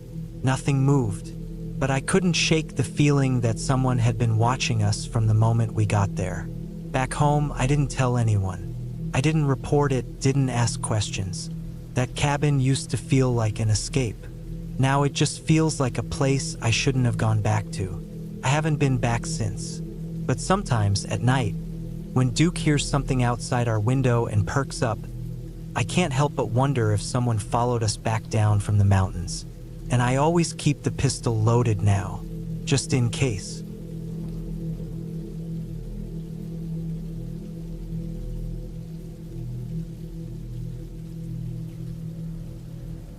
I was 27 that summer, back in 2019, and I still remember everything about that trip like it just happened yesterday. My name's Mark. I grew up in a small flat in East London with my mother, who, for most of my childhood, worked for what she told people was a government office. I only found out the full truth years later. She used to be a Crown agent, something tied to national security. She never gave me details, just enough to know she wasn't lying. When I asked more, she'd just stare at me with this flat look and say, asterisk, I did what I had to. Asterisk, that was the end of the conversation every time. After she retired, we didn't talk about her work again. She'd changed, quiet, alert. She'd double-check locks every night, keep a gun hidden even in our own home. I got used to it, but I always felt like there was more she wasn't telling me. That year, she surprised me with a plan to take a break from everything and head to a remote cabin in the Scottish Highlands. It was something she said she'd been thinking about for a while. Just us, she wrote in a short text. No phones, no internet, just quiet. I didn't argue. I needed the break too. I worked nights as a delivery driver and slept during the day. I barely saw sunlight and even less of my mum. The cabin was 4 hours north of Inverness, far from anything really. We drove most of the way in silence, the roads winding between rocky hills and long stretches of empty land. She seemed calm, but I could tell she was watching every car that passed us, always scanning. She had that old alertness in her eyes again, like back when I was a kid and she wouldn't even sit with her back to a window. When we finally reached the cabin, it was even more remote than I expected. No neighboring homes, no service, no electricity except for a weak solar rig hooked up to a battery. There was a propane tank out back, a small generator for emergencies, and a pile of chopped firewood. The cabin itself was old but solid. 1 bedroom, 1 main room with a fireplace, a couch, and a small kitchenette. A single bathroom with a tank toilet. For the first 2 days, everything was normal, peaceful even. I read books I hadn't touched in years, took long walks with my mom. She seemed more relaxed out there. She even started humming again when she made tea, like she used to before her job hardened her. We cooked simple meals, cleaned together, and sometimes sat outside wrapped in blankets watching the wind move across the hills. But on the third day, things started to feel wrong. I noticed it in the small things first. A window I was sure I'd shut was open. Footprints in the mud that didn't match either of our boots. A smell, faint like engine oil near the shed out back. I didn't say anything right away. I figured maybe I was being paranoid. But then I caught her checking her pistol behind the kitchen cabinet again. She hadn't done that since I was a kid. That night I couldn't sleep. Around midnight, I went to the bathroom and saw her standing at the window, just staring into the tree line. She didn't look at me when I passed behind her, but I saw her eyes, wide open, fully alert. At 4:12 a.m., I woke up to the sound of gravel crunching. Not a lot, just a few light steps. My heart started beating hard, and I strained my ears. Nothing. Then again, one crunch, then two. Someone was outside. I sat up slowly, didn't even breathe. I turned my head and saw my mother standing in the doorway of my room. She put a single finger to her lips. Even though she didn't say a word, I understood everything she meant. She motioned for me to stay where I was. She moved with that quiet, sharp efficiency I'd only seen in movies. I sat on the bed, frozen. I could feel my pulse in my ears. 10 minutes passed, maybe more. I finally got the courage to move to the window. The darkness outside was thick. I couldn't see anything. But then I heard her open the front door. I heard her boots on the porch wood, then on the gravel, then silence. After a few long minutes, she came back in and locked the door, not just once but using all 4 bolts. Then she pulled the curtain over the small window and looked at me. Still no words. The next morning, she told me to help pack. She didn't explain why, didn't answer any of my questions. We packed everything into the boot of her car and left before sunrise. The gravel drive was empty, no signs of anyone. But when we got to the main road, I saw it. Another set of tire tracks. Wide ones, not ours. She didn't stop. We drove 2 hours before she pulled over at a petrol station. She didn't get out.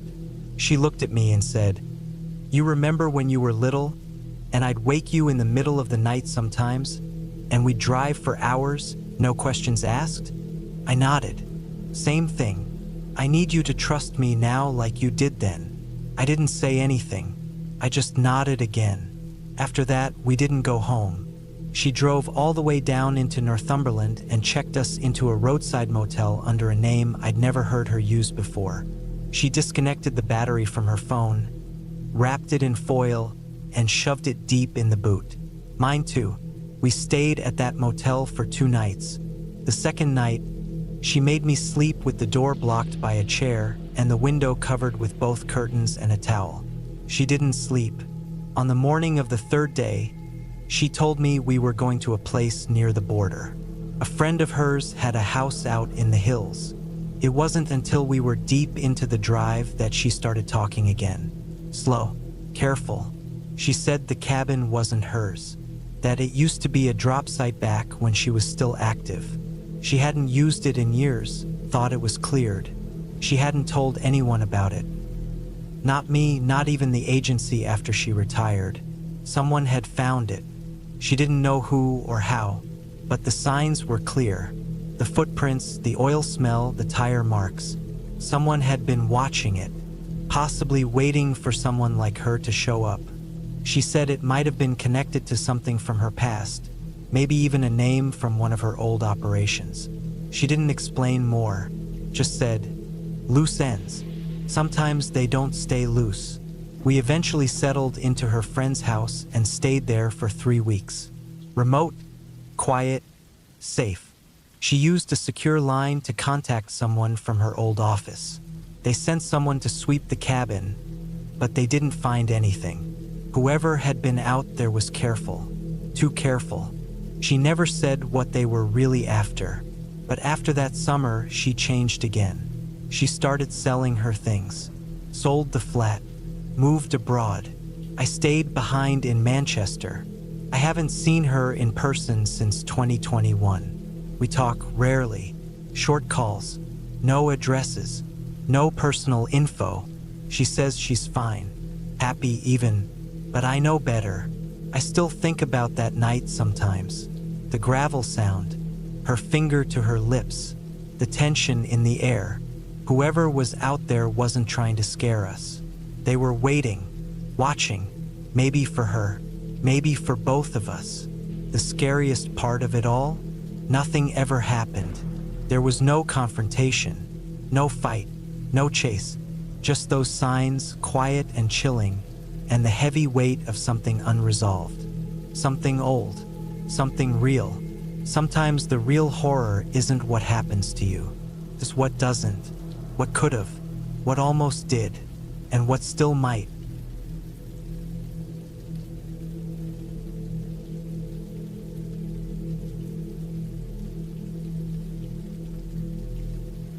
It was early November of 2012 when I decided to take a break from everything. I had just turned 33, and the last few years felt like they had piled up on my back. My job in Denver had gotten unbearable, and my relationship with my brother had fallen apart after our father died the year before. I didn't want to talk to anyone, didn't want to explain anything. I just needed quiet. So I took a few weeks off and drove out to a small piece of land I had inherited years ago from my uncle near Libby, Montana. He had built a rough, off-grid cabin there back in the early 90s, mostly for hunting season. I hadn't been there in close to 8 years, not since he passed. I wasn't even sure if the place was still standing, but I figured if it was, it'd be the perfect place to disappear for a while. The drive took over a day. I brought everything I thought I'd need: tools, food, sleeping bag, a chainsaw, gas cans, a rifle just in case. I didn't tell anyone where I was going. No phone signal out there anyway. By the time I reached the forest road that led to the cabin, the sun was already getting low. I had to slow to a crawl because the path was nearly overgrown, and in some spots, the trees were pressing right up against both sides of the truck. When I finally saw the cabin through the trees, a tight weight came off my chest. It was still there, a little lean to one side, the porch a bit warped, but still there. I parked and left the truck running while I walked around the cabin with a flashlight. The windows were intact. The lock was rusted, but I broke it off and pushed the door open. Inside smelled like mice and pine sap. Dust was thick on everything, but the place was solid. It had one main room with a wood stove, an old iron cot, a table, and a shelf with a few empty cans. I swept out dead leaves and pine needles, set up my sleeping gear on the cot, then started a fire in the stove using dry sticks I found under the porch. The warmth felt like a slow medicine. That first night, I didn't sleep much. Not because I was scared, just the kind of alertness that comes with being alone in a quiet place. Every sound felt amplified. A branch creaking sounded like footsteps. Wind in the chimney became a distant moan. I knew it was nothing, but it kept me from drifting off too deep. The next day, I spent hours clearing the path to the creek down the hill. The underbrush had taken over everything. I cut through branches, pulled out rotten stumps, and slowly worked my way back down to the water. It was a sharp, narrow stream, running fast with snowmelt from the higher elevations. I filled my bottles there and walked back up with sore arms. Days went like that, cutting wood, stacking it, cleaning the roof, fixing the back window. The work was tiring, but it gave my brain something to hold on to. My mind wasn't spinning anymore. I was starting to feel calm for the first time in months. No one knew where I was, and for a while that felt like a kind of freedom. But then small things started to bother me. On the 6th morning, I found that one of the 2 axes I had left by the chopping block was gone. I thought maybe I had misplaced it or left it behind somewhere when I cleared trail. I spent half the day looking but didn't find it. That night, I locked the cabin door with a chain I had brought and slid the heavy table in front of it, just in case. The next morning, the door was still locked. Nothing looked disturbed, but when I stepped outside to stretch, I noticed something that didn't belong. Near the edge of the tree line, where the ground was soft, there were tracks. Not boots, bare feet. Big ones. Someone had walked through during the night, barefoot in near-freezing temperatures. I looked around the clearing but didn't see anything else. The tracks led in, paused about 20 feet from the cabin, and then turned back. They disappeared into the trees. I stood there for a long time. I didn't feel scared exactly, just unsure. I listened hard, but the forest was quiet. I checked around the cabin, under the porch, even up in the trees. Nothing. Whoever had walked through either didn't want to be seen, or they were watching from farther off. I thought about leaving that day, but something in me didn't want to. I had made this choice, to be alone, away from everything, and I didn't want to run back just because someone passed through the trees. Maybe it was a hunter. Maybe they were lost. Still, I stayed more alert after that. I checked the rifle. I kept the fire burning longer at night. I started stacking rocks in certain places to see if anything got moved. I'd place one near the back step, another in the fire pit, a small pile near the water barrel. Little tricks I could keep track of. For 2 nights, everything stayed the same. Then on the 3rd night, I woke up just before dawn to the sound of something brushing against the side of the cabin. It wasn't a tree. It was a slow, dragging noise, something rough across the boards. I didn't move. I just lay there on the cot, heart banging in my throat. The sound circled once, then stopped. I waited until full light before I opened the door. There were deep scrape marks along the left wall of the cabin. Wide ones, almost like someone had dragged a stick or a branch across it. Except the scratches were too low for a walking stick, and there were small dark stains in the wood. I checked the rock piles. The one behind the cabin was gone. Just gone. Not kicked over, missing entirely. That was when I finally started to feel fear creep in. I packed the truck with what I could. Left behind the folding chair and a bucket and a few canned things. I wanted to get out fast, but the truck wouldn't start. The battery was dead. I hadn't driven it in over a week. I checked the terminals, wiped them down, tried again. Nothing. Now I was stuck. I started hiking out the long way, the 5-mile trail that led back to the county road. I brought the rifle and a pack with water. I made it 3 miles before I saw it. My axe. The missing one. It was stuck in a tree, halfway buried in the trunk, right along the path. Not fallen or left there. Buried in the wood like someone had slammed it in, then left it. The handle looked dry, too dry, like it had been sitting there a while. But I knew it hadn't. It wasn't there before. I would have seen it. I would have tripped over it. I didn't touch it. I backed away and turned off the path. Moved through the woods, off trail. Took me hours, but I finally made it to the road. A passing truck saw me walking and gave me a ride into town. I stayed in a motel that night. Next morning, I called a tow truck and gave them directions out to the cabin. When they brought it back, the guy who towed it said the cables had been cut. Not chewed, not corroded, cut clean with a blade. Someone had done it deliberately. I didn't go back to that cabin. I sold the land 6 months later to a timber guy. I don't know if he ever built anything there. I didn't want to know. I don't believe in monsters or ghosts. I never have. But I know what it feels like when you're not wanted somewhere. When someone is watching. When the woods are too quiet and the air doesn't feel right. There's no name for that feeling, but it sticks with you. Even now, when I camp near the tree line or walk a long trail, I check for bare footprints. I still don't sleep well when it gets too quiet, and I always keep the truck battery fresh.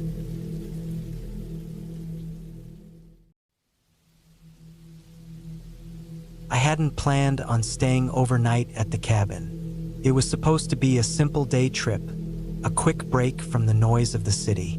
My phone had been buzzing non-stop, and the tension was starting to wear on me. The cabin, nestled in the thick woods of Northern California, seemed like the perfect place to escape for a few hours. But something went wrong, and before I knew it, I was spending the night there, alone. I'd driven up the winding mountain roads the morning before, reaching the secluded cabin by noon. It was rustic, made from dark logs that blended with the surrounding forest. A small wooden porch stretched out at the front, but there were no neighbors for miles. A bit too isolated, I thought, but peaceful. Inside was basic but comfortable enough. An old wood-burning stove, a couple of mismatched chairs, a tiny kitchen with a single table. The kind of place that was more about function than style. There were no luxuries here, just enough to make you forget about everything else for a while. A cot by the window with a view of the forest, a pile of books on the table, and some shelves stacked with canned food. It looked like it had been built years ago and maintained by someone who loved the quiet of the woods. The first few hours were peaceful, almost idyllic. I spent the afternoon chopping firewood, appreciating the crisp air. The solitude was calming, too calming, maybe. Around sunset, I started thinking I should head back. But then I looked out over the valley below the cabin and the darkening sky above. The idea of driving down that winding road in the dark felt off. So I stayed. I cooked a simple dinner, a can of beans heated over the stove. My dog, Duke, curled up by the fire, his body warming the cold floor. As the night settled in, I pulled the old chair up to the fire, cracked open a beer, and watched the flames dance. Felt good to be alone. But as the night went on, I started feeling uneasy. It was a low, creeping sensation. Something about the silence, how heavy it was. Even the birds and crickets had quieted down. I tried to shake it off, telling myself it was just the isolation getting to me. Duke was the first to notice. He sat up suddenly, ears pricked, his eyes wide. I followed his gaze toward the window. I couldn't see anything, just the dark shadows of trees against the night sky. But I felt it, a presence. I shook my head and tried to dismiss it. It was probably just a deer or some other animal passing by. But Duke wasn't convinced. He growled low, a sound I'd never heard from him before, a warning in the quiet. I stood up and grabbed a flashlight from the counter, feeling the hairs on the back of my neck rise. I checked the door, double-locked it, then moved toward the window. The beam of light cut through the darkness, sweeping across the yard. Nothing. Then, out of the corner of my eye, I saw something. Movement. A figure standing just beyond the reach of the light, partly hidden by the trees. My heart stopped. I froze, not daring to move. I couldn't make out any details, but I saw enough. A silhouette, tall, unmoving. It stood there, watching. I didn't know what to do. The rational part of my brain screamed at me to stay inside, to lock up and call the authorities. But the part of me that had grown up in the country made me hesitate. Out here, there weren't many people, and there were certainly no police nearby. The nearest town was over 20 miles away. The thought of driving out in the dark seemed like a worse idea than staying put. I slowly backed away from the window, trying not to make any noise. Duke was still on edge, pacing around, his body low to the ground. He could sense it too. I didn't have a phone signal up there. Not that it would have helped much anyway. So I took a deep breath and forced myself to focus. I had to stay calm. The figure outside hadn't moved. It was as though it was waiting for me to make the next move. I closed the curtains. The shadow of the figure was now just a memory in my mind, but it wouldn't leave. I tried to push the thought out of my head and sat down, trying to ignore the knot that had formed in my stomach. Time passed slowly, every creak of the cabin sounding like a warning. Then I heard it, a knock on the door. My heart nearly exploded in my chest. It was soft, deliberate, like whoever was outside knew I was inside and was waiting for me to answer. I wanted to run. I wanted to hide, but I couldn't. Duke was growling now, pacing the room. It was clear he didn't like whatever was outside either. I grabbed the rifle from the corner, something I'd only ever used for target practice but now felt necessary. I held it close as I crept to the door, holding my breath. The knock came again, more insistent. I didn't open it. Couldn't. Whoever was out there was either looking to steal something or worse. I glanced through the peephole in the door. I couldn't see anything, but I heard something now. Footsteps, light and careful, moving around the cabin. I backed away from the door and moved to the window, trying to stay low. The figure was still there, but it had moved closer. I could see it more clearly now. A man, tall, with a dark jacket and a wide-brimmed hat. He wasn't making any move to come inside, just standing there, staring at the cabin. The minutes dragged on. The man didn't move. I felt a rising panic as I thought about the way his eyes had locked onto mine through the window. I was trapped, and he knew it. No matter what I did, I couldn't get away from him. I had to make a choice. Then I heard something else. Another knock, but this time on the side of the cabin. It was softer, quieter. Then came the sound of something scraping against the wood. Whoever this was, they were methodical.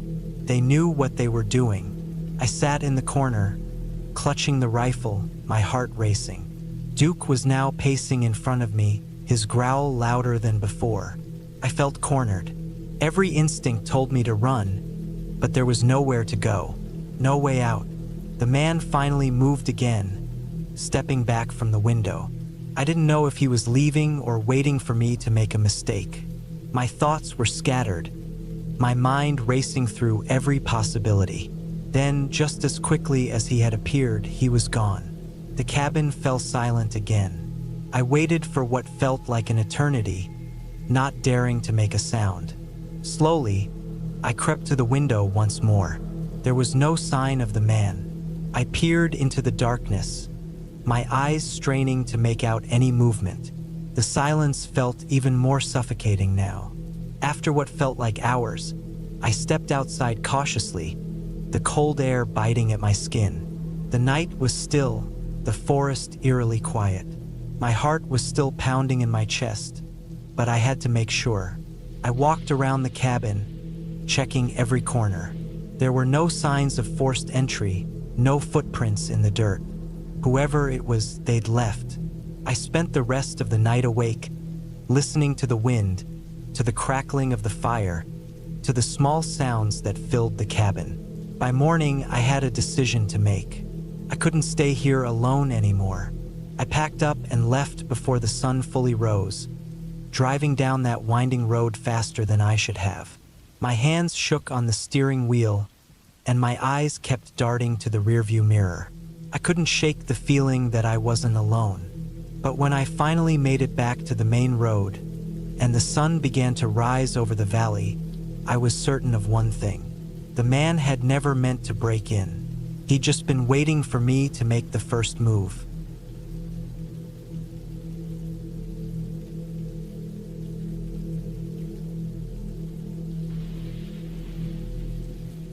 It was late October, and the crisp air bit through my jacket as I made my way down the winding gravel path to the small cabin in the woods.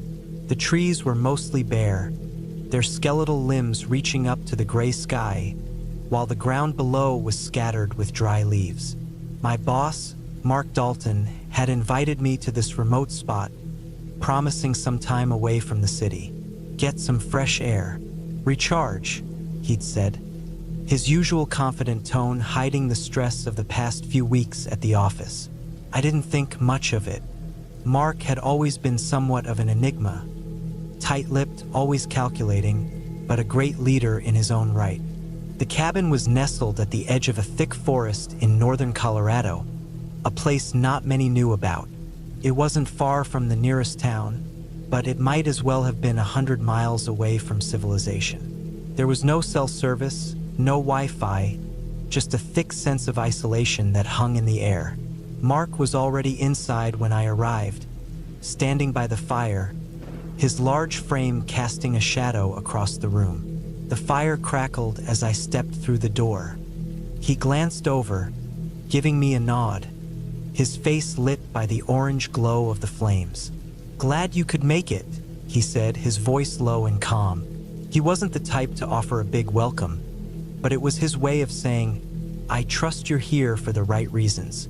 "I wouldn't miss it," I replied, my voice sounding too loud in the stillness of the cabin. The place was cozy, small but well-equipped. A wood stove in one corner kept the space warm, and the shelves were stocked with books, some old, some new. A big window overlooked the forest, and the sight of the trees swaying in the wind outside made me feel like I was in another world entirely. We settled in, talking briefly about work. The company had been going through a rough patch lately. Budget cuts, a few layoffs, and the usual corporate headaches. But out here, none of that seemed to matter. We were far away from the buzz of emails, phone calls, and meetings.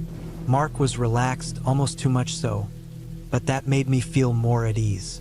For the first time in weeks, I felt like I could breathe.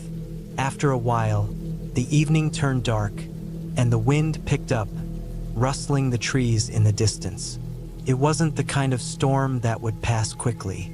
There was a tension in the air, a heavy feeling that seemed to make everything quieter, like the world was holding its breath.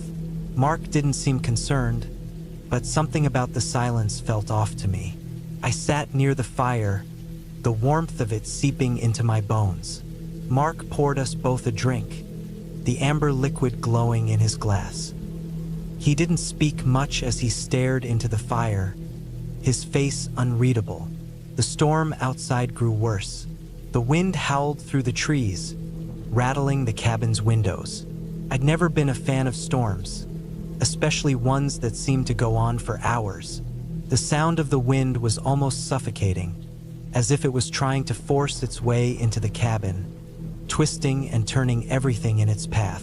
That's when I heard the first strange sound. It was faint, almost drowned out by the wind, but there was a definite scraping noise coming from outside, like someone or something was dragging something heavy across the ground. My skin prickled, and I stood up, looking toward the window. Mark didn't seem to notice. He was still sitting by the fire, his attention fixed on the flames. I hesitated. Should I say something? Should I check outside? It felt foolish, but I couldn't shake the feeling that something was out there, something not quite right. I made my way toward the window, trying to peer through the fogged glass, but the storm had blurred the view. All I could see were the shadowy outlines of the trees bending under the wind's force. Then the scraping sound stopped. In the silence that followed, the air grew thick. I turned to Mark.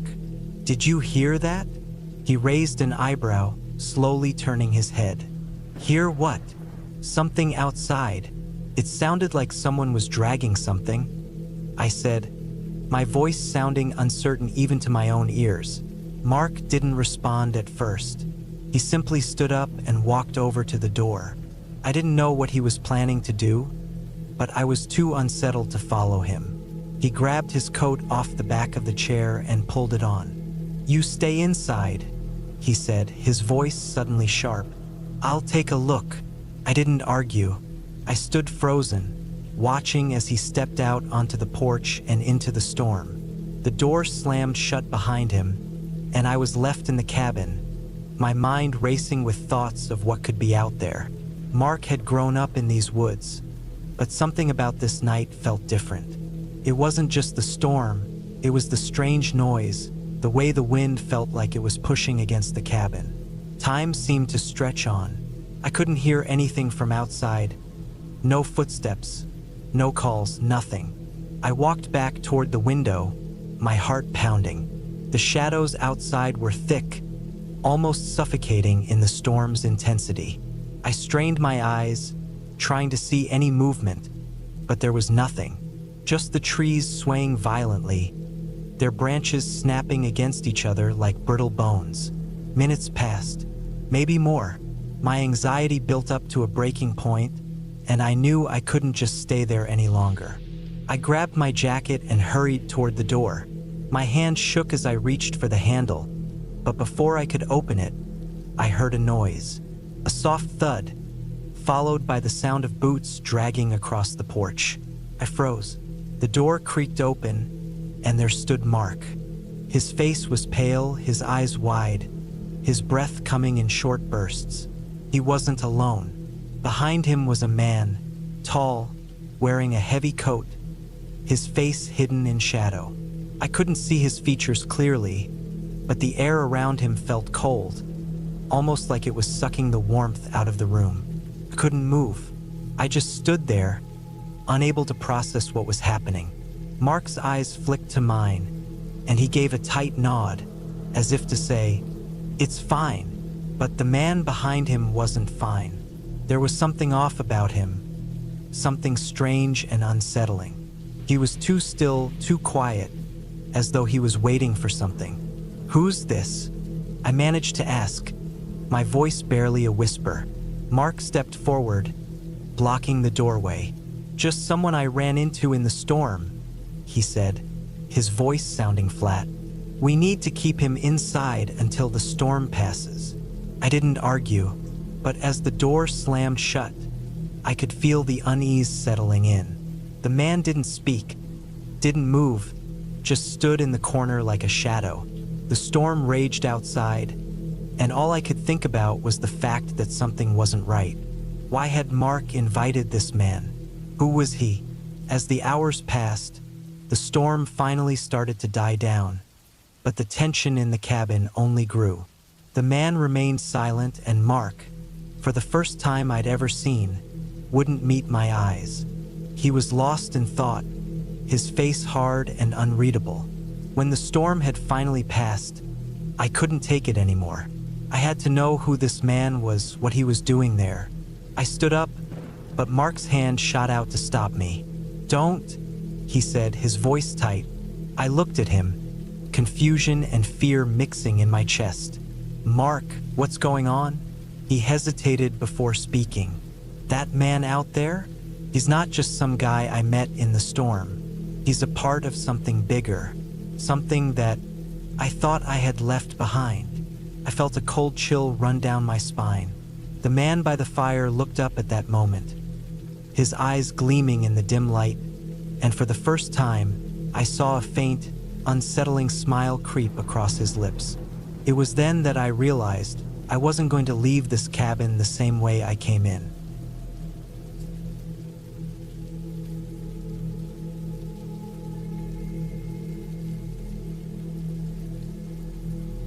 The rain had started falling heavily by the time I reached the clearing, just as I'd hoped it would.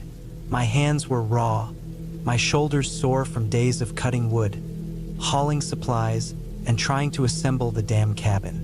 But now, standing there, drenched to the bone, the first feeling I had was relief. Relief that the structure, though still rudimentary, was standing strong. The cabin wasn't much, just the basics, but it would be enough to survive the coming storm. I'd never planned on building something like this. Back when I first moved out to the woods near Asheford, Montana, in the fall of 2003, I imagined it would be more of a quiet retreat, a weekend getaway where I could disconnect from the noise of the world. But life never goes as planned. It wasn't just the rain that had been relentless. The isolation had hit me harder than I thought it would. The whole idea of getting away had been a way to escape something else. Unfinished business in the city, lingering thoughts of things I couldn't control. All I wanted was to start fresh. And now, as the cabin slowly took shape, I couldn't help but wonder if I was just running from what I didn't want to face. The air smelled like wet pine and earth, thick with that musky dampness that seemed to seep into everything.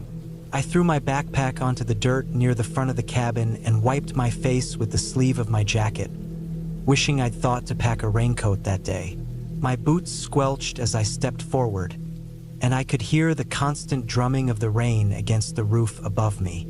The shelter wasn't perfect, but it had a roof, 4 walls, and a door, which was more than I'd had just a few days ago when I was sleeping under a tarp. I moved inside, feeling the cool air that swept in through the gaps between the logs.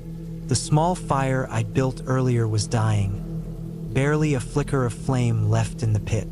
I quickly gathered the wood I had stashed near the cabin and fed it into the fire, my hands trembling as I worked. The warmth began to spread through the room, and I sat near the hearth, watching the flames dance, still unable to shake the feeling of unease that lingered. I was alone, completely alone.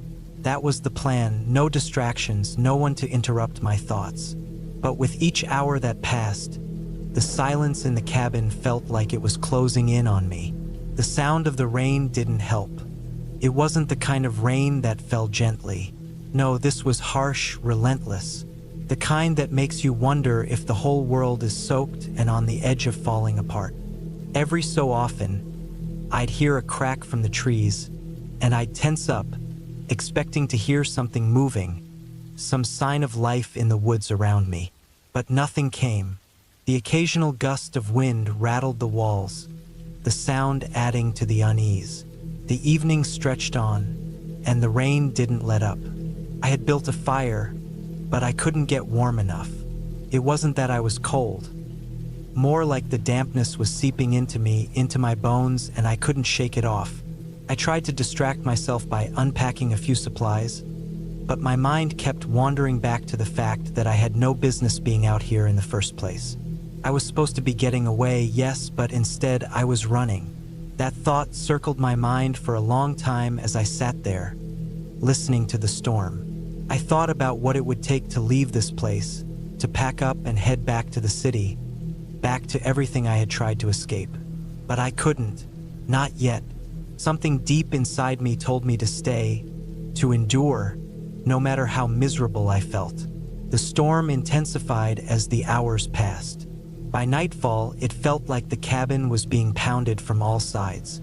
The wind picked up, howling through the trees like a wolf's distant cry. I was huddled against the far wall, my back pressed into the cold wood, trying to sleep. But I couldn't. My mind wouldn't let me. And the more I listened to the wind, the more I thought about something I hadn't heard before. A soft scraping sound coming from outside the cabin. At first, I told myself it was just the storm, the wind bending branches maybe, or debris sliding across the ground. But then the sound came again, closer this time. I rose to my feet, the floorboards creaking under my weight. My heart pounded in my chest as I walked toward the door. My instincts were on high alert, and every step I took felt like it was dragging me closer to something I couldn't see but could feel. Something wrong. I opened the door just enough to peer out.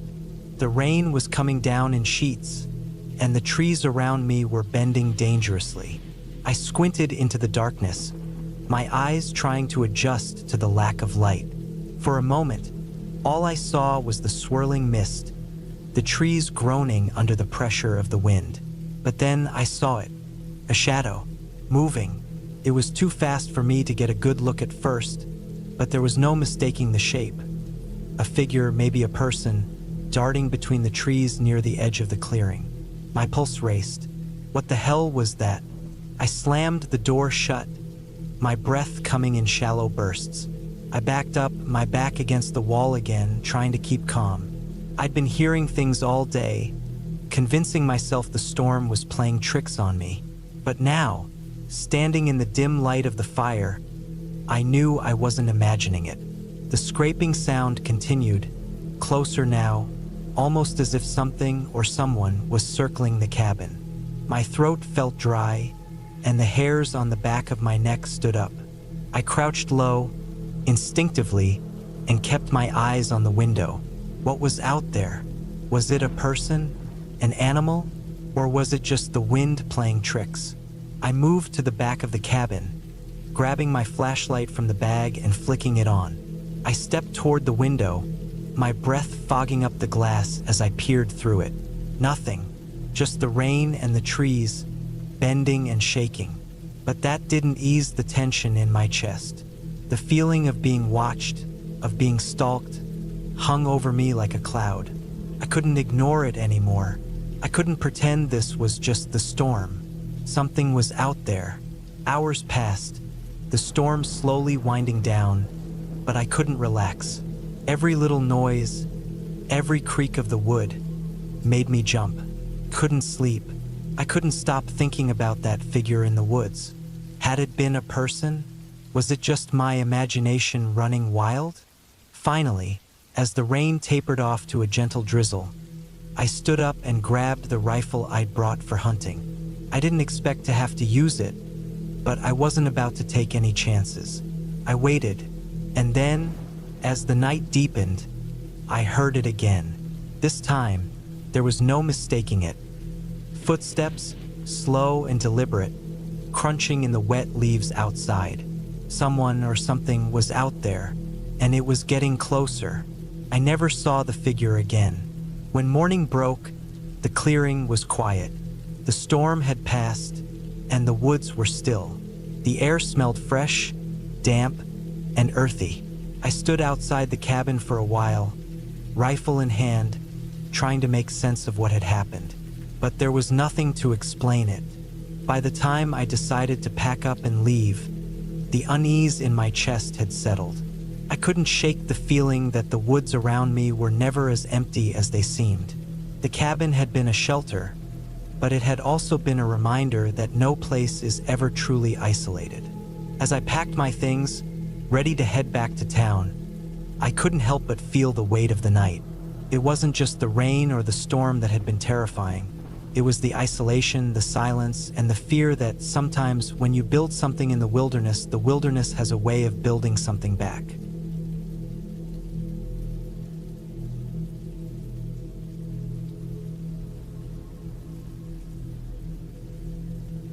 The small cabin sat on the edge of a farm, nestled against a row of tall, silent trees. It was the kind of place you'd only find if you were looking for it, hidden off the main road, almost like it didn't want to be found. The kind of place you could tell had been around for decades, but no one had bothered to restore it or even make it presentable. That's the kind of place it was, a little rundown, old enough to have a musty smell, but with enough character to feel like it had been home to someone for a long time. I'd been driving for hours, the kind of long drive that gets you lost in your thoughts. The air was thick with that end-of-summer humidity, the type that hangs around right before fall really kicks in. The cabin wasn't too far from the city, but it felt a million miles away. I needed the break, needed to escape the noise and the people. It wasn't just a vacation. It was a chance to get away from everything. No distractions, no deadlines, just me and my thoughts. I pulled up in front of the cabin as the sky started to dim, the sun hanging low in the horizon like it couldn't decide whether it wanted to set or not. The gravel driveway crunched under my tires, and I turned off the engine. The silence was almost overwhelming. No cars, no voices, just the chirping of insects in the background, the distant rustling of the trees. I got out, grabbed my bag from the back seat, and stood for a moment, taking in the sight. The cabin was made of dark, weathered wood, with a small porch that looked like it hadn't seen a coat of paint in years. The windows were covered with faded curtains, and the door, old and creaky, had a padlock on it. At least, it did until I noticed the key tucked into the flower pot on the porch, a little piece of metal that felt oddly out of place in the otherwise isolated scene. It was a little unsettling, but I brushed it off. Maybe the key had been forgotten there by someone who had once stayed here. Maybe it was just part of the cabin's charm. I unlocked the door and pushed it open, the hinges groaning in protest. The inside smelled of old wood and something faintly sour, like mildew. A fireplace sat in one corner, empty and unused, surrounded by a few old, mismatched chairs. The floor was creaky, but not in a comforting, rustic way. It just felt neglected. I threw my bag on the couch and took a moment to look around. The place had clearly been lived in at some point, but it hadn't seen any care in years. Dust had settled on nearly every surface. The wooden beams overhead were coated with cobwebs, and the air felt thick, like the cabin had been sealed off for too long. It wasn't exactly what I had pictured, but it was quiet, and that's what mattered. I went to check out the back of the cabin, hoping for some peace and maybe a good view. The porch led out to a small, overgrown yard. A few rotting wooden posts marked what was once a fence. The field beyond was empty, just tall grass and the occasional tree. Nothing remarkable. But then, I noticed something strange.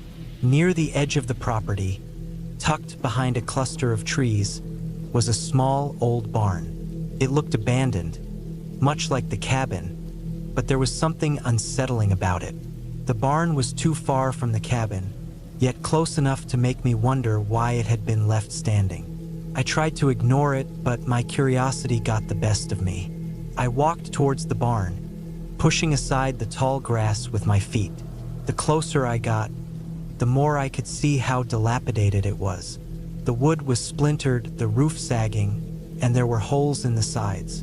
It looked like it hadn't been touched in decades. The barn door was slightly ajar, and I could just make out the dark interior. Something in my gut told me to turn back, but I ignored it. I reached out and grabbed the edge of the barn door, pulling it open. The hinges squealed loudly, echoing through the still air. I stepped inside, and my boots kicked up dust as I moved further in. The barn smelled of old hay, animal urine, and something rancid, probably rats or some other creature that had found a home here. I paused for a second, listening. There was no sound, not even the wind. Felt like the whole world had gone still. That's when I saw it. In the far corner of the barn was a wooden crate, half buried under piles of straw. It was old, the wood cracked and splintered, but it was there. I made my way over to it, my mind racing with curiosity. As I bent down to inspect it, I noticed that the lid was slightly open. Cautiously, I lifted it, half expecting something to jump out at me, but there was nothing. Inside, there were just old tools, some rusted shovels, a few broken pitchforks, and other farming equipment that looked like it hadn't been touched in years. Nothing out of the ordinary. But then I noticed a strange object tucked at the very bottom. It was a small, dirty cloth, folded neatly. Something about it caught my eye, and I reached for it without thinking. When I unfolded it, I froze. It was a photograph, black and white, so old that the edges were frayed. The picture was of a man and woman standing outside the cabin, smiling in a way that seemed too forced, too unnatural. They were dressed in clothes from the 1940s, and their eyes didn't look right. They were too wide, too intense. I dropped the photograph, feeling a chill run down my spine. I backed away from the crate, my heart pounding. The hair on the back of my neck stood up, and the silence around me felt heavier. I glanced back at the cabin, but it seemed so far away. That's when I noticed the faint rustling sound coming from the trees. My stomach lurched. Someone else was out there, watching. I stood completely still, my ears straining to catch any other sound. The rustling stopped, but the unease in my chest didn't. I hurried back to the cabin, my mind racing with thoughts.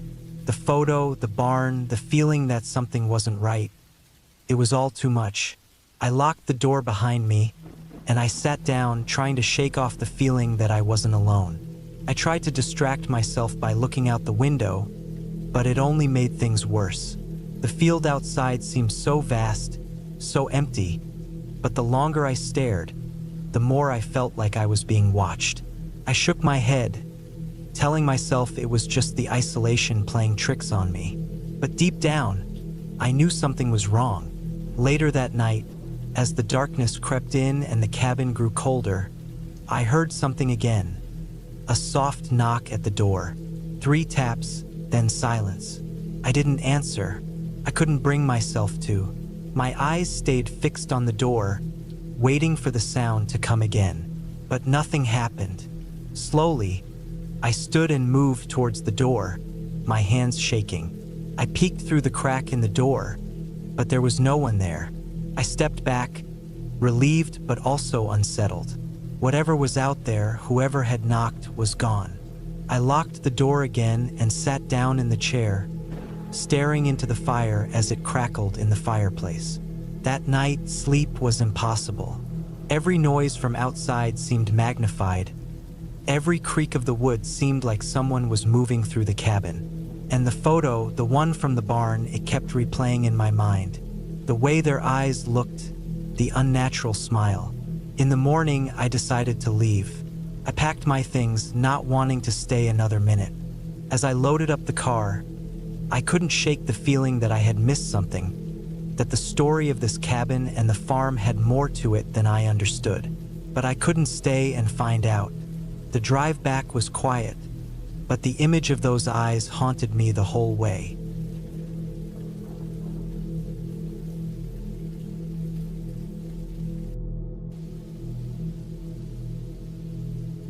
It was the kind of trip I had always looked forward to. Just me and my dog, Sam, heading out into the woods for a few days of peace and solitude. I'd been feeling worn out for weeks. Work had been stressful, and life in general had become overwhelming. A camping trip in the mountains of northern Arizona seemed like the perfect way to reset. It wasn't my first time out there, but I'd never been to this particular stretch of land, and I had a good feeling about it. The cabin was small, tucked away at the edge of a thick pine forest. It had been an old hunting cabin at one point, now repurposed for people like me who wanted a bit of comfort in the wilderness without giving up the experience of being isolated. I arrived around dusk, with enough light to unpack and settle in. Sam, a golden retriever with a calm demeanor and a nose for trouble, was already sniffing around the place like it was the most exciting thing he'd ever encountered. The cabin wasn't fancy. Wooden floors, a stone fireplace, and a small kitchen in the corner.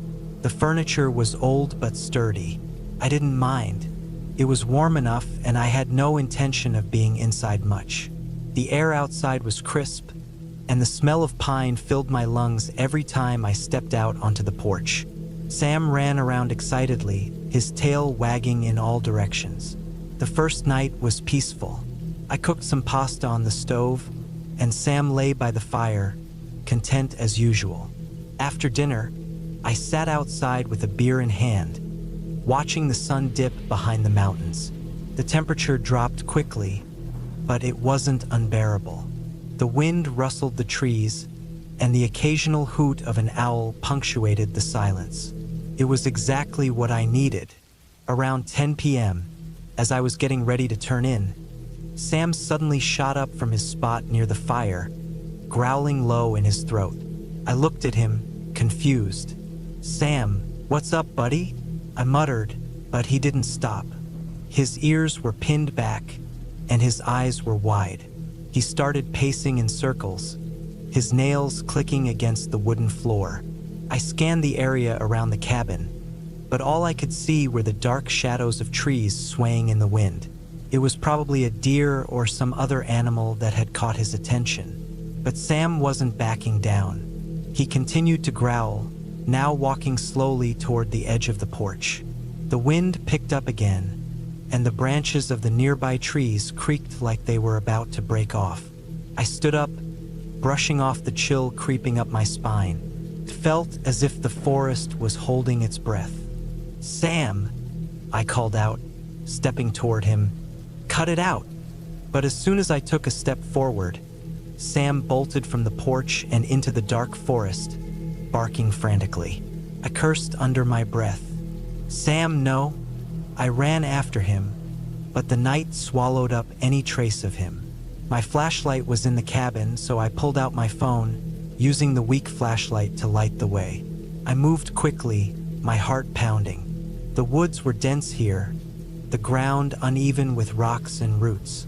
Sam's barking echoed off the trees, but it was fading. I could barely see anything in front of me, and I started to panic. This wasn't like Sam. He never ran off like that. I pushed forward, my footsteps quick and uneven, until I heard him again, closer this time. But his barking had changed. It wasn't the usual playful or alert bark. It was frantic, almost desperate. I felt a tight knot form in my stomach. "Sam!" I called out, my voice barely above a whisper. I didn't want to shout. I didn't want to draw attention to myself. I continued through the trees, heart racing. After a few more minutes of running, I came to a small clearing, and there he was, standing in the middle of it, looking up at something. His body was tense, and his hackles were raised. I called his name again, but he didn't move. I stepped into the clearing, following his gaze. My flashlight barely cut through the darkness, but in the flickering light, I could see someone, standing at the edge of the woods. A figure, tall and thin, wearing a dark coat. My blood ran cold. My first thought was that it was a hunter, but the figure was too still. There was something about the way it stood, like it wasn't part of the scene at all. I felt an unsettling calm wash over me. The hairs on the back of my neck stood on end, and I couldn't shake the feeling that I was being watched. I took a cautious step back, but the figure didn't move. Sam was still staring at it, his growling now reduced to a low, rumbling sound in his chest. I didn't know what to do. Should I call for help? Should I confront the figure? Without thinking, I turned and ran back toward the cabin, not looking back until I was safely inside. Sam followed, but he was slow to enter, as though he was hesitant to leave whatever had been out there. I locked the door and closed the blinds, my hands shaking.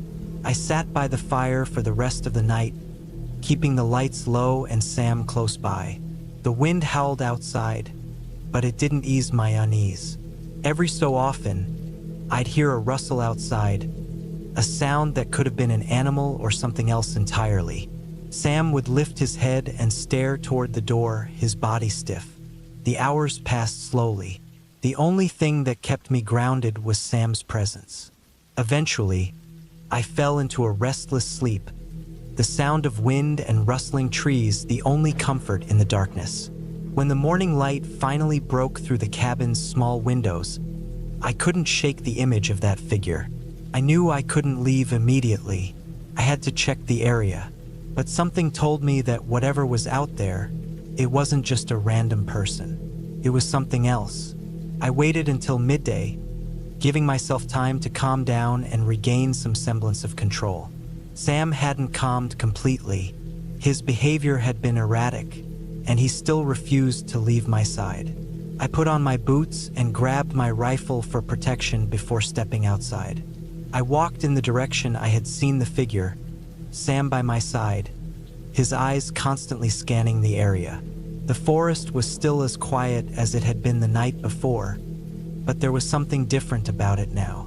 The air felt thick, and every crack of a twig beneath my boots seemed louder than it should have been. I reached the spot where I had seen the figure, but there was nothing. No trace of anyone, no broken branches, no disturbed earth. It was as if the figure had never been there at all. But Sam's behavior told me otherwise. He was still on edge, still sniffing the ground, growling occasionally, but never looking away from the trees. I spent the rest of the day in the cabin, not venturing too far. I couldn't explain what I'd seen or why it had felt so wrong, but the feeling of being watched never left me. By nightfall, I decided to pack up and leave early the next morning.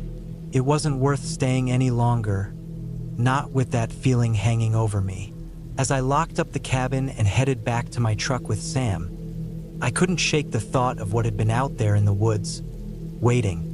Maybe it was just a trick of the mind, a bad night in the woods, but I didn't want to take any chances.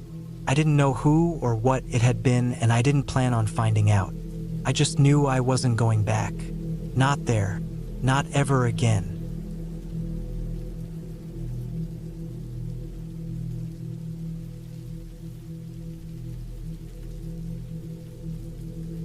The old cabin sat at the edge of the forest, hidden away from the world. I had driven up here to get away from the noise, the reminders, and the grief. It had been a year since Alan and I split, but the weight of it still clung to me like the cold air that hung in the shadows of the trees. I wasn't sure why I'd chosen this place. Maybe it was because Alan had built it himself, and it was a small piece of him that I could still visit even though everything else was gone. The cabin was tucked between pines that reached so high they almost seemed to touch the sky. The scent of fresh pine was mixed with the damp earth, like the forest itself had wrapped its arms around the place, trying to protect it from the world outside. It was quieter than I remembered, as though time had slowed down here. The wind rustled through the trees, but there was nothing else. No birds, no animals scurrying about. It was a strange silence, almost suffocating. I parked the car and stared at the cabin for a moment. It was nothing special, just a small, weathered wooden structure. The paint had faded long ago, and the roof sagged slightly from years of wear. But it had been a place where I once felt safe, where things had felt normal. I hadn't been here since the divorce. In fact, I hadn't been back to this area at all. The memories were too fresh, too painful, but I needed to face them, to make peace with the past and move forward. The door creaked as I pushed it open, the hinges protesting from years of neglect. Inside, it smelled musty, like old wood and stale air. Dust had settled on every surface, and spider webs clung to the corners. Nothing had changed. It was the same as when Alan had left. I could almost hear his voice in the back of my mind, a faint whisper from the past, reminding me of the way things had been. I dropped my bag by the door and walked through the small cabin, taking in the details. The worn couch, the old fireplace, the kitchen table that had once seen so many meals and conversations. The memories flooded back. Some were happy, others were not. I could still picture the last night we had spent here, before everything unraveled. The argument, the harsh words, the way everything had ended. I walked into the bedroom. The bed was still there, unmade, as though it had never been used since. The sheets were tangled, as though someone had just left in a hurry. I sat on the edge of the bed, my fingers brushing over the fabric. It was all so familiar, yet so distant. I was here to confront the ghosts of my past, but it wasn't just the memories of Alan that haunted this place. There was something else. The floorboards creaked as I stood up and made my way to the window. The sun was beginning to dip below the horizon, casting long shadows across the clearing outside. The trees seemed to stretch and bend, their branches twisting in unnatural ways. It was strange how the place seemed so peaceful and unsettling at the same time. I was about to turn away when I saw it, a shadow moving between the trees. At first, I thought it was just the wind, the play of light and dark. But then it moved again, this time closer. My heart started to race. I pressed my face against the glass, straining to see better, but the figure was too far out of reach. I backed away from the window, my mind racing. I told myself it was just my imagination. It was nothing. But as the minutes passed, I couldn't shake the feeling that I wasn't alone. The cabin was too quiet, the air too still. Every sound seemed amplified. The creaking of the floorboards, the rustling of the trees outside. I decided to go outside to calm my nerves. I grabbed a flashlight from my bag and stepped out onto the porch. The night had fallen quickly, and the sky was now a deep shade of navy. The stars were hidden behind a blanket of clouds, and the forest seemed to press in closer, like it was closing me off from the rest of the world. I walked down the steps, the gravel crunching beneath my boots. My breath came in shallow gasps, my mind still racing from the movement I had seen.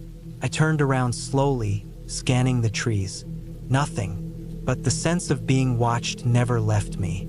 I was halfway to the edge of the clearing when I heard it, a twig snapping underfoot. My head snapped around, and I froze.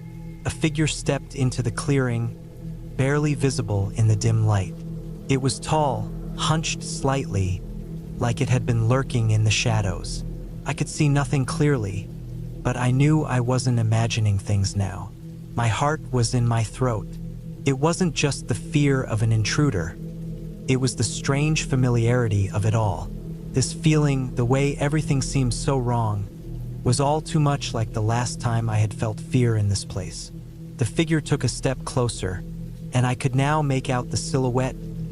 Long, ragged clothing, dark hair that fell in front of its face. The hairs on my neck stood up.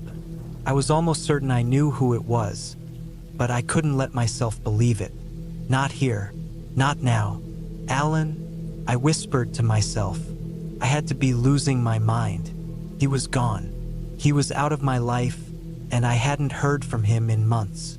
But there it was again, the lingering sense of his presence.